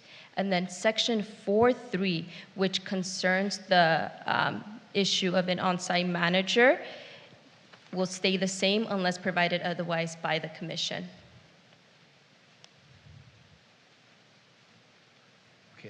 Let me look real quick at 4.3. It currently states, lastly, tenant raises for the first time in his appeal application that there is no on-site manager. This issue is not raised in the application, nor does the tenant argue that an exception to the rule applies. Therefore, under Regulation 60032A1, this issue is not within the Commission's purview. May I ask, how does this relate to the fact that there is an open case that has not been, there's no compliance determination about an on-site manager? How does that relate? If there's an existing case specific to that issue, it will be dealt within that ongoing case, but it's not within the purview of the Commission this evening. However, it was something that was raised in the application, so for thoroughness and completeness, it's recommended by staff that the resolution for completeness reflect that this issue is not before the Commission based on this regulation. I think that's the cleanest way, so thank you. And including the language in 3 is not going to affect the amendments which allow for refiling if that's possible on the manager issue, correct? That's correct. So it waives, as currently phrased, it would waive the 6-month waiting period for refiling an application for a rent deduction based on the same issues. So the issues that are within the scope of the application. So if there were additional issues, those could not be added to a new application, is what you're saying? If there are additional, it would depend on the language of, I think it's 60020, which provides the basis for which an application can be accepted. I'm going to quickly look it up really fast. Since the original one was considered void, would a new application, would it be allowed to include a different issue or to change, take one out, add another one?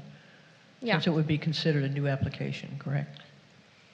It would be considered a new application. There's a regulation that provides a specific basis for allowing a new issue based on the same tenant, on the same property. So I'm going to quickly pull that up just to confirm the language of the regulation. Okay, thank you. And it provides as follows. It is Regulation 60405, acceptance for filing. An application for rent adjustment will not be accepted for filing for any of the following circumstances. An irrelevant part, where less than 6 months have elapsed since a previous final decision or dismissal of a rent adjustment application with respect to the property, unit, or units in question which was filed by the applicant, any one or more of the group of applicants sharing tenancy, unless the applicant declares and demonstrates that one of the following circumstances applies.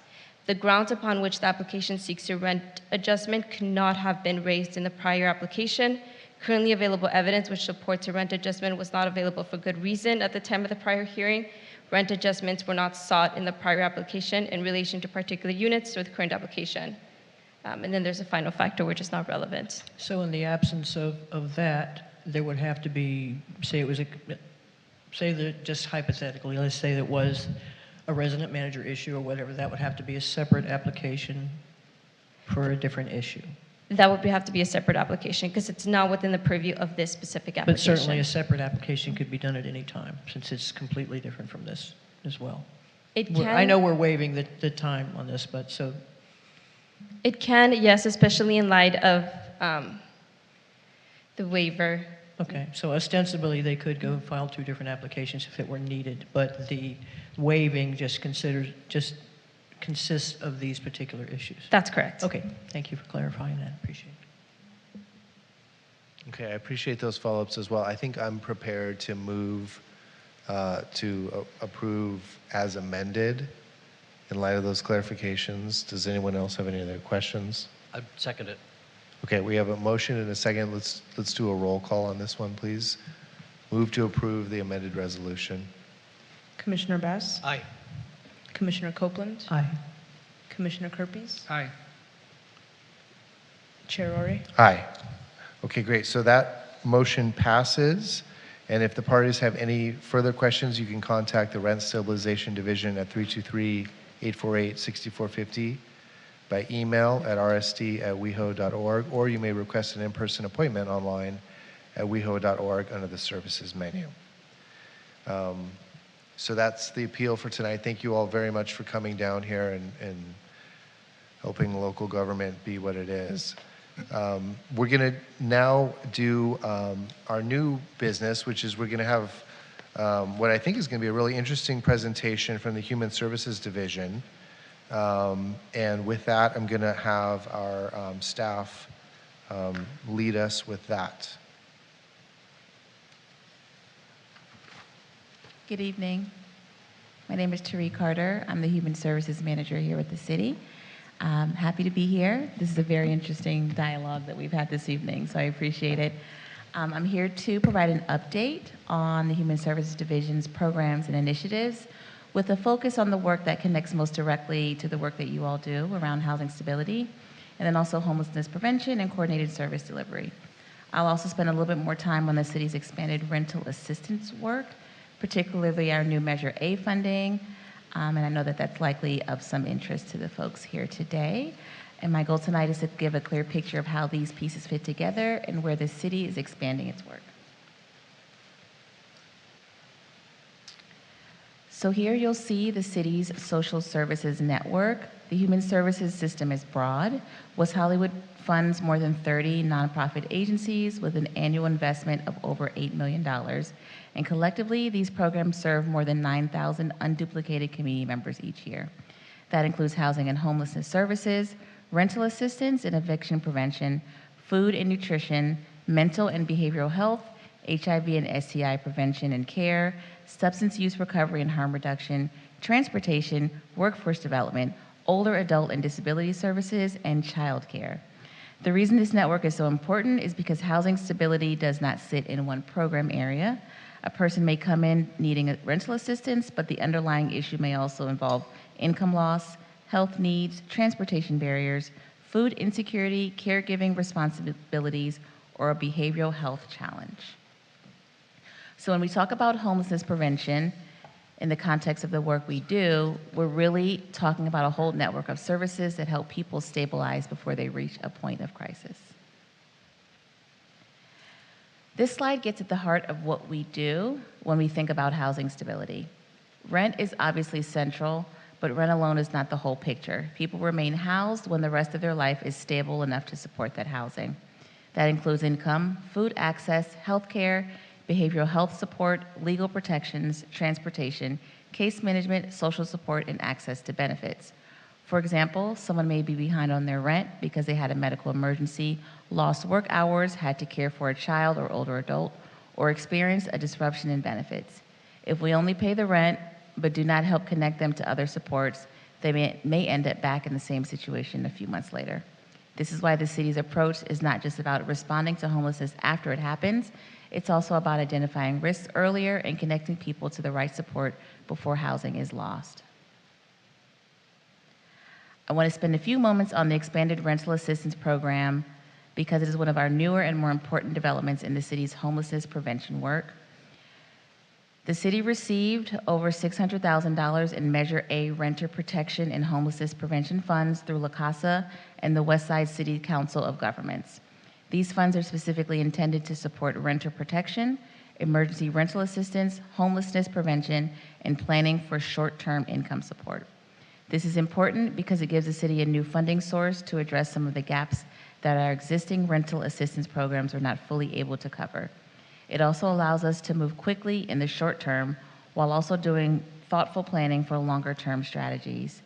The overall intent is to help people stay housed before they fall into homelessness. Our existing rental assistance programs have served many residents and continue to be a critical part of the city's social services system. But through conversations with our providers and community partners, we have heard that some residents were still falling through the cracks.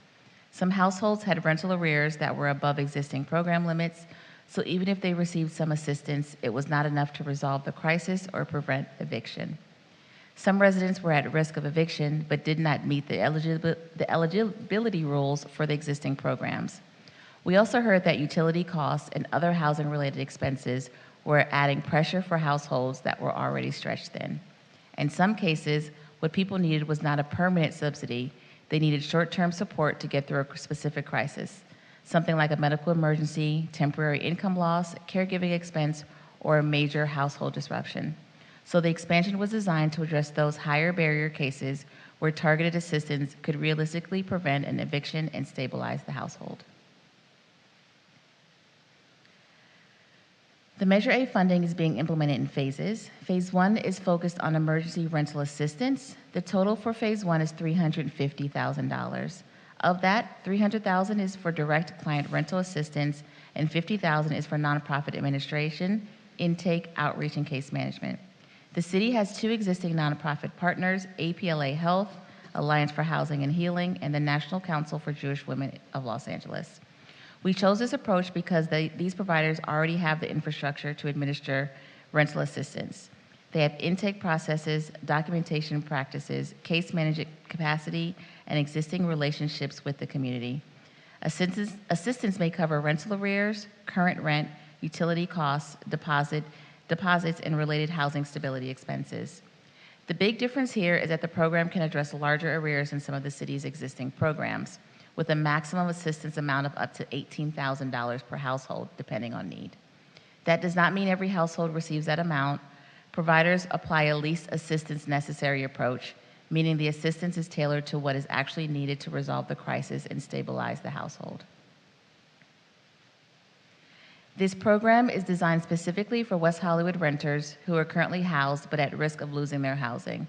Generally, eligible households must be West Hollywood renters, be currently housed, have income at or below 80% of area median income, and have experienced a qualifying emergency within the past 12 months. They must also demonstrate housing instability related to arrears or housing costs. The program is not for people who are already experiencing homelessness because this funding is focused on prevention. Individuals who are already unhoused are served through other parts of our city system, including outreach, the care team, healthcare in action, Holloway Inter-Housing, and housing navigation. The program includes safeguards to prevent duplication of benefits, so households cannot receive duplicative rental assistance for the same time period through another applicable funding source. Priority is given to households at highest risk of eviction or homelessness. That includes older adults, people with disabilities, families with young children, undocumented individuals, households on fixed incomes, and people with prior experience of homelessness. The key point is that this program is meant to reach people who are in serious housing crisis but still have an opportunity to stabilize before they lose their housing. Phase 2 is focused on short-term income support and program development. The total for Phase 2 is over $281,000. That includes $220,000 for short-term income support and over $61,000 for consultant-led research and community engagement. This phase is intentionally more developmental. Rather than rushing to create a new program without enough input, the city is taking time to assess the need and design something that is responsive to local conditions. Potential focus areas include residents impacted by the Ellis Act, people who work in West Hollywood, caregivers of children, and caregivers of older adults. The reason those groups are being considered is because they represent different forms of housing instability. For example, someone may not be facing a traditional eviction yet, but they may still be at risk because of caregiving costs, income disruption, displacement pressure, or other financial stressors. Phase 2 allows the city to look more deeply at those needs and return with recommendations for a program model that is targeted, practical, and data informed. The Holloway Interim Housing Program opened in October 2025 and serves as the city's primary interim housing resource for individuals experiencing homelessness. This program is an important part of the broader system because prevention alone is not enough. We also need pathways for people who are already unhoused to stabilize and move forward toward permanent housing. Since opening, Holloway has served 32 individuals. The average length of stay is 55 days, and the program is on pace to meet or exceed its annual placement goal. It is important to note that permanent housing placement for individuals experiencing chronic homelessness can take time. People may need support with documentation, benefits, health care, behavioral health, housing application, and landlord engagement. So Holloway is not just providing a room, it's providing a structured environment where people can stabilize and work with case management and housing navigation toward a permanent housing outcome. Do you want us to pause? Do you want questions or do you want questions at the end? Can I take questions at the end, please? Yeah, no problem. Thank you. The Homeless Concern Line is the city's centralized intake and coordination point for homelessness-related concerns. This is the number community members, businesses, city staff, and public safety partners can use when they see a homeless-related concern or when someone may need outreach or support. The coordinated response system includes the Homeless Concern Line, Healthcare in Action, the care team, city staff, public safety partners, and service providers. The purpose is to make sure concerns are routed appropriately and that the city's response is coordinated instead of fragmented. During the day, Healthcare in Action is a key outreach and field-based response partner. The care team also supports daytime operation and provides evening and overnight response. Together, this helps the city maintain a more consistent response model. This is especially important because not every situation requires a law enforcement response. Many situations are better addressed through outreach, behavioral health support, medical care, case management, or connection to services. The Concern Line helps us coordinate that response and also gives the city useful information about trends, service demand, and areas where additional support may be needed. The division is continuing to adapt its service model based on community need, data, and lessons learned. One emerging initiative is the Community Health Hub pilot, anticipated in summer 2026. This pilot is intended to improve access to critical health and safety supplies, including harm reduction and wellness resources. The city is also continuing to expand rental assistance, strengthen behavioral health connections, improve coordination between outreach, interim housing, and long-term services, and build out stronger evaluation and reporting practices. A major theme across all this work is that we are trying to be more coordinated, more data-informed, and more responsive. We know community needs are changing. We are seeing more complexity in the field. Housing instability, behavioral health, substance use, economic strain, and crisis response are often overlapping. So our system has to keep evolving to meet those realities. That includes my updates, and I am open for questions. Great, thank you so much. I'm sure we'll have some questions. I can start. I had two questions. One was on the funds, the Measure A funds that you spoke about. The roughly 300 for phase 1 for direct client rental assistance, and then I forget, it was like 200 something for phase 2, 220.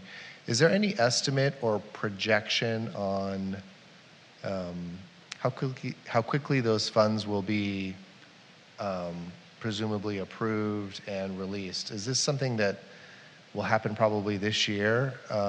Will it happen within a month? Will it take a longer period of time to approve and distribute $500,000 or so? Just curious on the projection or your best estimate on how long that money is going to be around for. The phase 1 money is already ready to go, ready to be expended.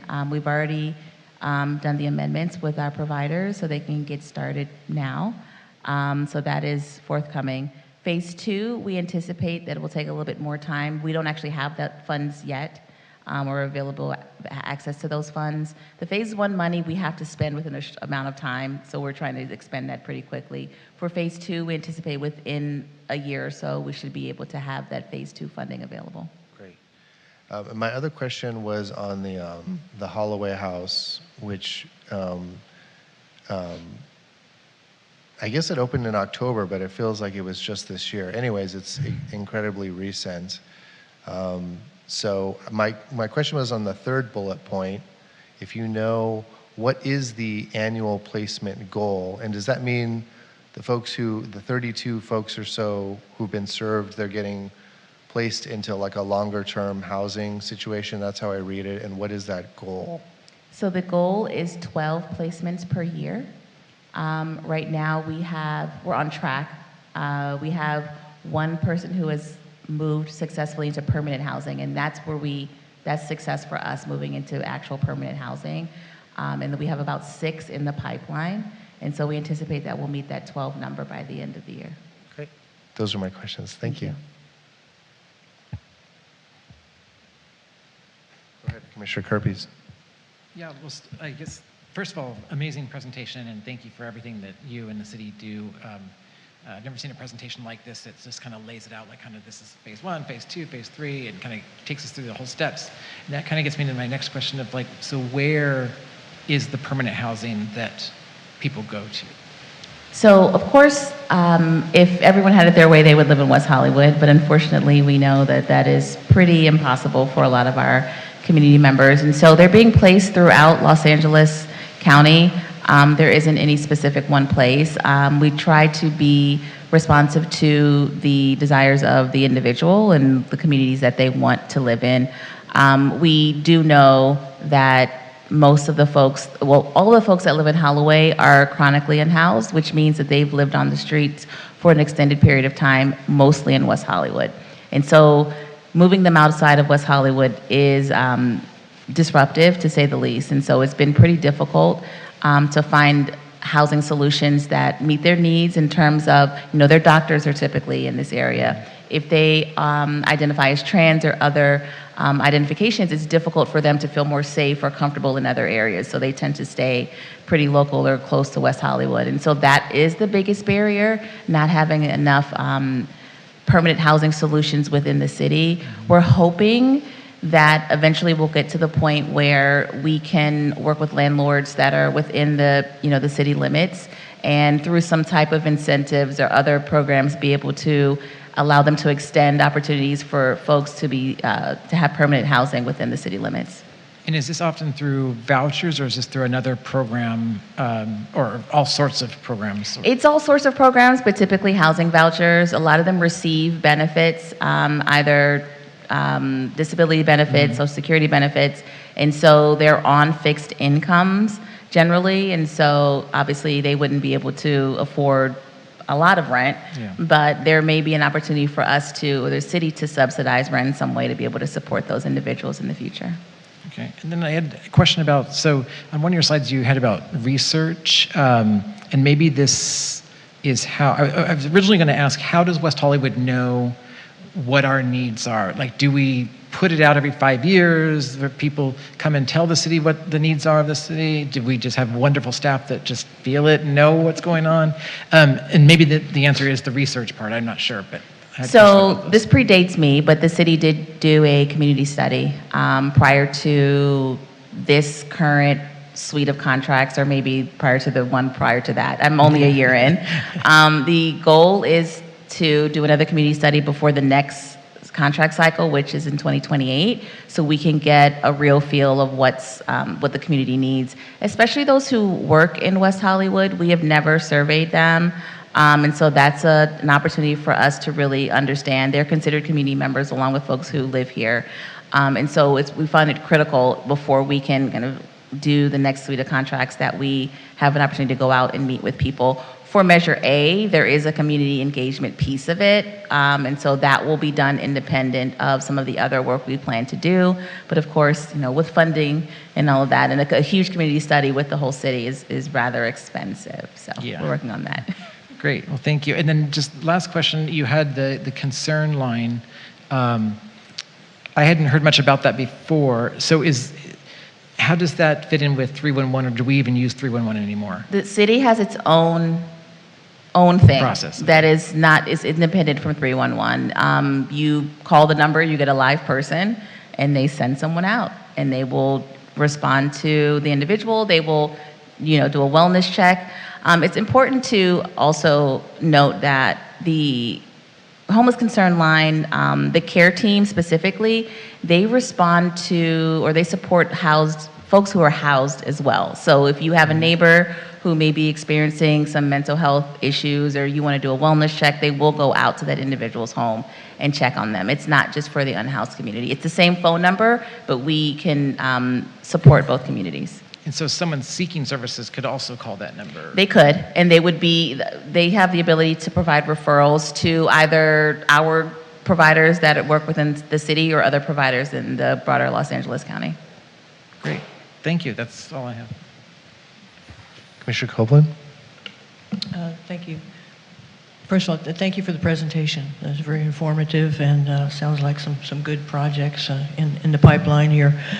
So it's my understanding that if we know someone, or a resident knows someone who's in need of these services, the Homeless Concern Line would be the one to call, and they would then get a referral perhaps to, like Essentia is the one that's directly involved with the Holloway interim housing, Mm-hmm. right? So they wouldn't contact them directly, they would contact the city first through the homeless service line? If you're looking, so the way that the Holloway Concern works line. is referral only. So Right. you would, if there's someone who wants to be, if you think someone should be kind of admitted to Holloway, it has to go through one of our providers anyway. If it's just a community member who is interested in any of our services, just generally for social services, they could just call us. They can call Human Services team and we'll direct them. But if there's someone who's experiencing having a mental episode or they need a wellness check, either someone housed or unhoused, then they would call the Homeless Concern Line. But in the interim, if they do check on someone and they need referral services, the folks who respond can also provide referrals to them as So well. it wouldn't be that someone would directly contact Essentia, they No. would go for referral system only? No. Would you happen to know, I know one concern with one of the unhoused older gentlemen that I've been trying to help for the last couple of years. His concern is that he was offered help once, but they told him he could not bring his dog. He has a pet with him. Do you know if they allow that? at Essentia places like does Hollywood? They do. allow pets, but again, you have to meet certain criteria to be admitted to the Holloway. Right. And so you have to have, you're chronically unhoused, you have some sort of mental or physical disability. So there's Right. other criteria that he may not have met. But that wouldn't be something that would exclude No. someone like that? We definitely we are in West Hollywood, so we definitely have a Yeah. pet policy. That's what I was within hoping. Holloway. I'm hoping Yes. and thinking. Okay, thank you so much. That's it for Absolutely. me right now, Chair. Thank you. Vice Chair Goldman? Thank you so much for this presentation. It's really helpful. Curious about the Holloway House. For people that don't go to permanent housing, what happens to them if they can't stay? So there are a couple factors that play into whether someone stays or not. We've only had 2 individuals who have completely just walked away from the program. Typically, it's because they don't want to follow. There are rules in place for the program. There's curfews. You can only, we can't bring any outside food in. You have to eat the food that's provided, and that's because of the license that we have from the city. And so there's a curfew at 8, I don't know if it's 8 or 10, depending on the day. So there's certain rules that you have to follow. Some folks just don't want to follow the rules, and then they exit the program. Other reasons why people may exit is we don't consider, our success is that they're permanently housed independent, like by themselves in a place, right, or with roommates. But folks could find family members and go live with them. That's a reason for them that they may leave, or they may have other alternative places they want to leave West Hollywood and go somewhere else. So there's a number of factors, but as long as you're working the program, and that's the main consideration, right? You can stay longer. So 90 days is generally the time frame that folks stay. But if they're in the program, they're actively seeking housing and working the program and meeting with their case managers, we can extend that within reason so that they can continue to get the support that they need. Thank you. That's what I was wondering. What if somebody was doing everything that was asked of them, and that 90 days came up, and then they were like, I have nowhere to go? Okay. That doesn't happen. Thank you. You're welcome. And then my other question was about the hotline. Are there people that speak different languages on there? Because I'm wondering if you called about like an older neighbor that was non-English speaker? So we have the ability to, they have a translation system in place to be able to do that, because we know we have a lot of folks that speak Russian in our community, and so we do we identify that as a need, and we also provide all of our materials in Spanish, English, and Russian as well. Okay, that's excellent. Thank you so much. And finally, Commissioner Bass. Chair, I apologize. I told you I wanted to say thank you, but a question came to mind, and so I'm going to ask it. Please ask. Yeah. The rental assistance and those programs to keep people housed. We talked a lot about these other services, but how do people access that? I've had 2 people ask me over the last year, and I've told them just to go to the rent stabilization department and chat with you folks. They just, I mean, these are our neighbors. These are just. I know they'll get it done. I know they'll get it done. Yeah. So they would go to either APLA Health or the NCJW, so National Council of Jewish Women. They hold our contracts to provide rental assistance to community members. So the funding that I'm speaking of is just in addition to the funding they were already receiving. So they already have the infrastructure in place to give the money out relatively quickly, and so we just amended their contract, added more money, and they're out the door.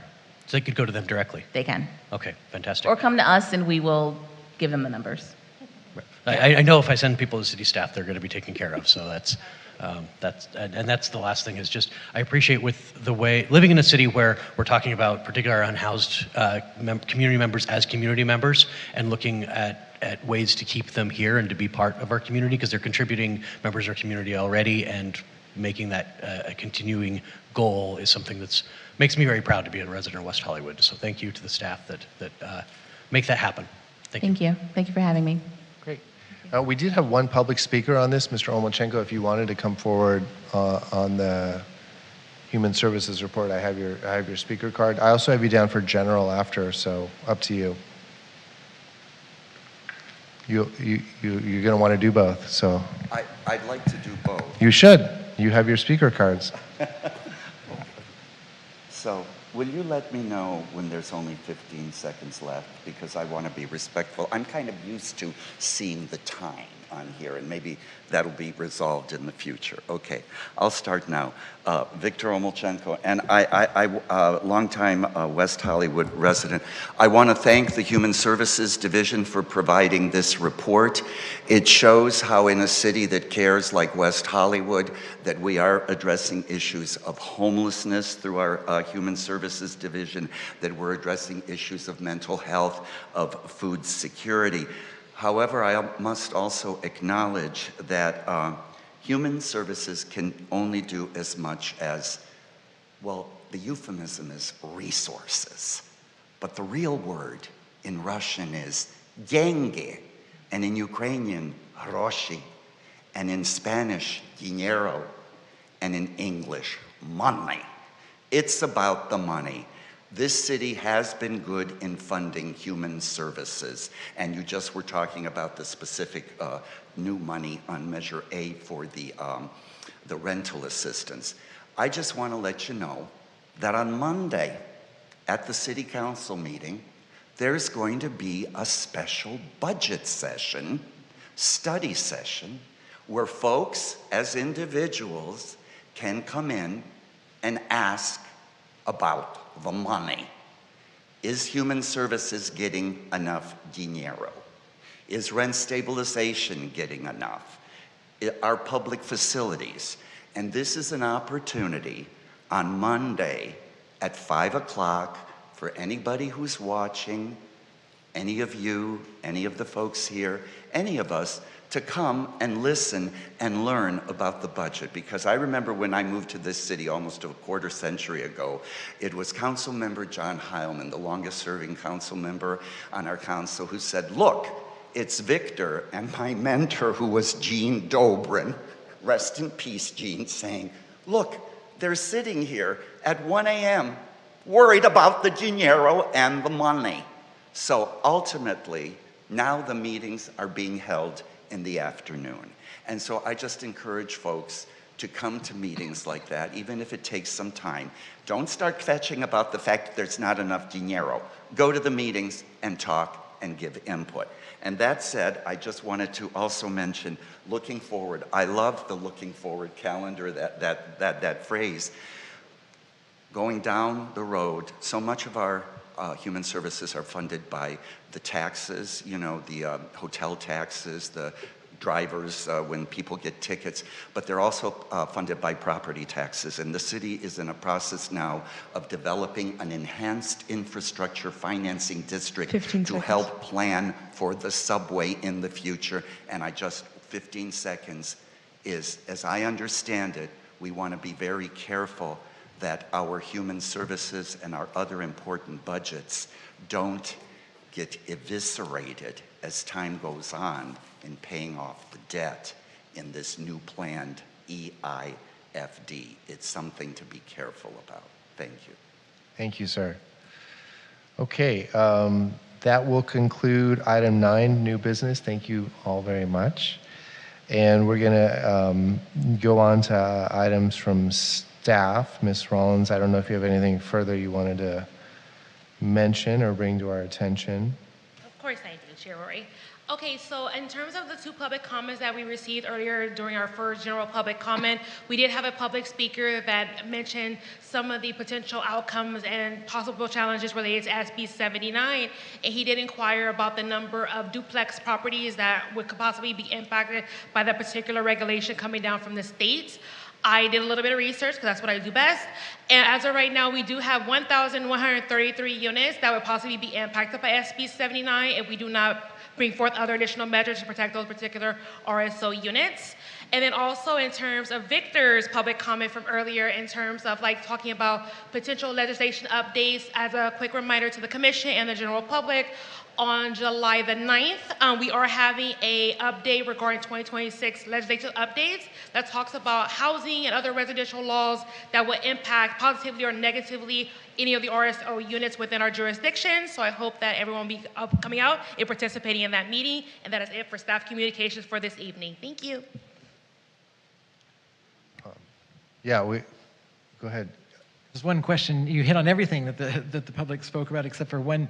I thought it was an interesting idea and I guess I'm only asking if it's an absolute no, if there's a reason why it's an absolute no, but adding an address to those, to the look-ahead case numbers. Yes, so what we're going to be doing, as of right now, our primary legal counsel for our commission, Kellen, is out of the country, having a well-deserved vacation. So we will be coordinating with him once he returns from vacation to see if that's a possibility, and then we'll make sure that we provide an update under staff communication or the manager look ahead at the next scheduled meeting. That's fantastic. Thank you for that. Commissioner Copeland. Thank you, Ms. Rollins, as always. Appreciate all the details. You mentioned 1,132 units, I believe. Are you talking about the buildings themselves, which would be ×2 for living units? Yes. So as that was discussed by that particular public speaker, it would impact any residential unit that has 2 or less units at the property. And as of right now, we have 1,133 units that are registered. That does not take into account any potential units that are unregistered within the jurisdiction. So even if there is some type of provision directed by City Council, we will want to ensure that both registered and unregistered RSO units will be protected under that provision. Okay, so that's not buildings, that's units. Yes, and I think if my math was correct, I think that comes out to like 562 buildings in the city. Okay, thank you very much. The level of specificity is really impressive, and it really helps with the process for everyone to see how you're able to provide that information, and provides for a great meeting. So thank you for that. Let's move on to item number 11, which is public comment. And I'm trying to think if there's somebody who, Mr. Omelchenko, this is your next agenda item, 11, and look forward to hearing what you have to say. These are your concluding remarks for the evening. So make them good, please. They're all good. Victor Omelchenko. This coming Monday, May 18th, I think you heard from Kyle Brazil earlier in the evening, and I understand that he's running for city council. I'm so happy he brought up this issue of SB 79 because I've been looking into it too. So the city council will hear item F2 regarding the implementation, this Abundant Housing Act. So we're exactly 43 days away from a July 1st deadline that could trigger the largest wave of displacement in our city's history. While many have framed this as a homeowner issue involving 1,400 single-family homes, I'm here to tell you that this is an RSO crisis. Ms. Rollins gave you the data. I checked, and I had found 1,100 RSO duplex units, which would these are houses that are divided in half. So if you have 1,100 of these duplexes, that means there are 2,200 units of naturally occurring stabilized housing. And based on an average household size of 1.57, that could be affecting 3,500 of our rent-stabilized neighbors, and many of whom are low-income seniors and long-term residents that you're appointed to protect. And so under SB 79, these 1,100 duplexes, they're zone 0, and because they are so small scale, they're the primary targets for developers to demolish by right, no questions asked, over the counter in City Hall, and replaced with 11-story high-end towers. The staff report for Monday's meeting suggests that state law prevents displacement, but we know that's a half-truth. This one-for-one replacement is kind of murky, to say the least. And so on Monday, the council has 5 options, and the only path that I've seen folks discuss and that I think could be helpful is if the council agrees on option 4, the TOD alternative plan. It's the only legal mechanism that allows the city to designate our RSO dense neighborhoods as sensitive sites and steer that massive density away from our side streets and our rent-stabilized units. And I know it's not on your agenda today, but I know that you are appointed by council members. And there have been 3 recalcitrant council members who voted against studying a TODAP. And that was Councilmember Byers, Councilmember Hang, and Councilmember Erickson.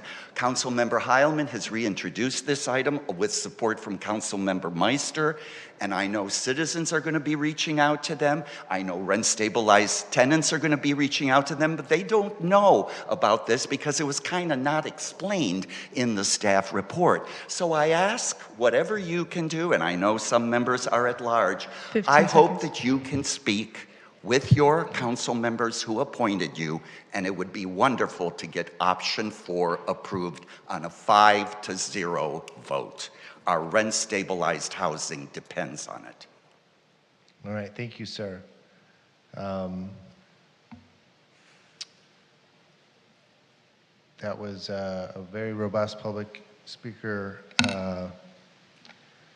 list we had tonight, and I want to say thank you for everyone who came out and everyone who stayed through the meeting. I thought the presentation was fantastic.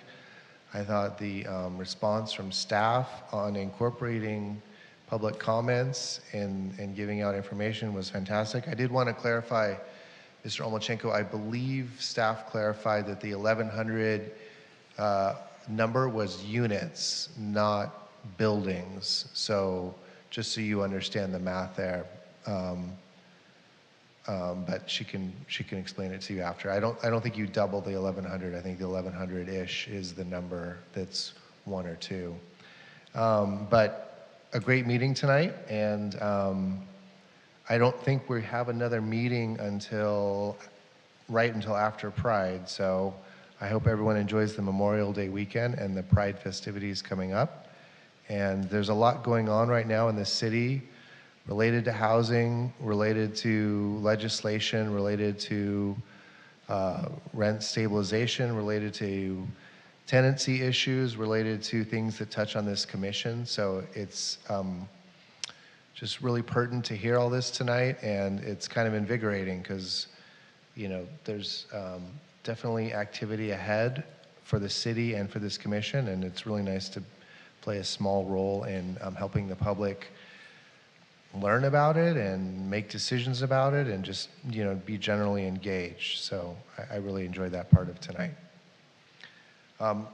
Vice Chair, do you have any thoughts? I'm just going to go down this way. I just want to thank staff for these presentations and then also for being so thorough and having the data and everything. It's so helpful for us and to the community. So thank you. Commissioner Copeland? Thank you, Chair. First of all, I would just say thank you, as always, for the presentations and to staff and Ms. Jennifer for all of her work and all the reports. Would like to remind the public about the Mishka Sunday, and it's a lot of fun there for all ages. I went last year and quite enjoyed myself, so please remember that's at Plummer Park on Sunday from 11 to 7 p.m. The other thing I wanted to maybe mention to staff, I'm not trying to give you more work to do, but we used to receive an annual report, rent stabilization report, and the last one I could find came out for 2017 to 18, and I guess it was distributed in 2019. Maybe they paused this because of COVID. But we've been getting little bits and pieces of numbers recently, and this report had everything in it about rent stabilized unit inventory, how many were removed from the housing stock and why, price increases, rent trends, income needed. Comparisons went back, I think, all the way to 96 in this report. And I'm sure staff is still tracking this. I don't know if the report stopped because of COVID and then it's going to be something in the new work plan, like some of the things I know are coming up, but it was really great information to have, and it gave us all of it in one place instead of us every other meeting asking for, what about this number, what about that number, and making you come back with the report. So I hope that's in the plan to continue in the future, because it really has invaluable information for us and for the community. And with so much going on, as the chair mentioned, the numbers certainly have changed in the last several years. So I'm hoping that will be something that's coming up soon. But again, thank all of you for coming tonight, and appreciate it. And in response to Commissioner's Copeland question, we're already working on formatting and structure, so you should probably get one probably like spring of next year. Don't worry about it. Right on cue. Commissioner Bass. I'll just join my colleagues in saying thank you to everybody who showed up and to the staff for a great meeting tonight. Take us away.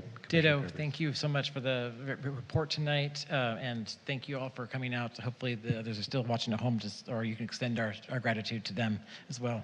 But thank you. Okay. Fantastic. So this meeting is now adjourned to the next regularly scheduled meeting of the Rent Stabilization Commission to be held in June 11th, 2026 in West Hollywood Park, Public Meeting Room, Council Chambers. Thank you all.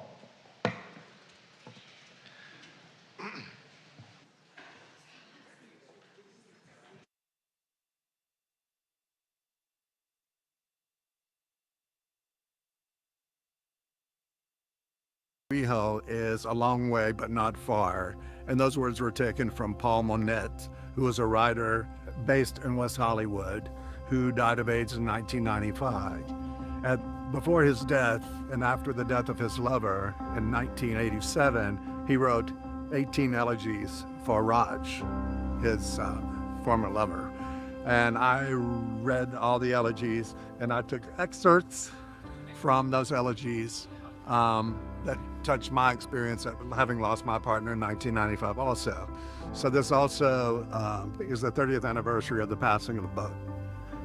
My hope for the general public visiting this show, in particular seeing these flags, was that it gives them an interest or a curiosity in knowing more about Paul Monette. He was a writer who was writing about AIDS when it was so taboo, and nobody would touch the subject because it would destroy their careers or whatever. But he felt like his life had already been destroyed when his lover died. And so he didn't really care. And so by doing so, he became the voice of that generation and that cause. I think it's more important now to amplify the voice of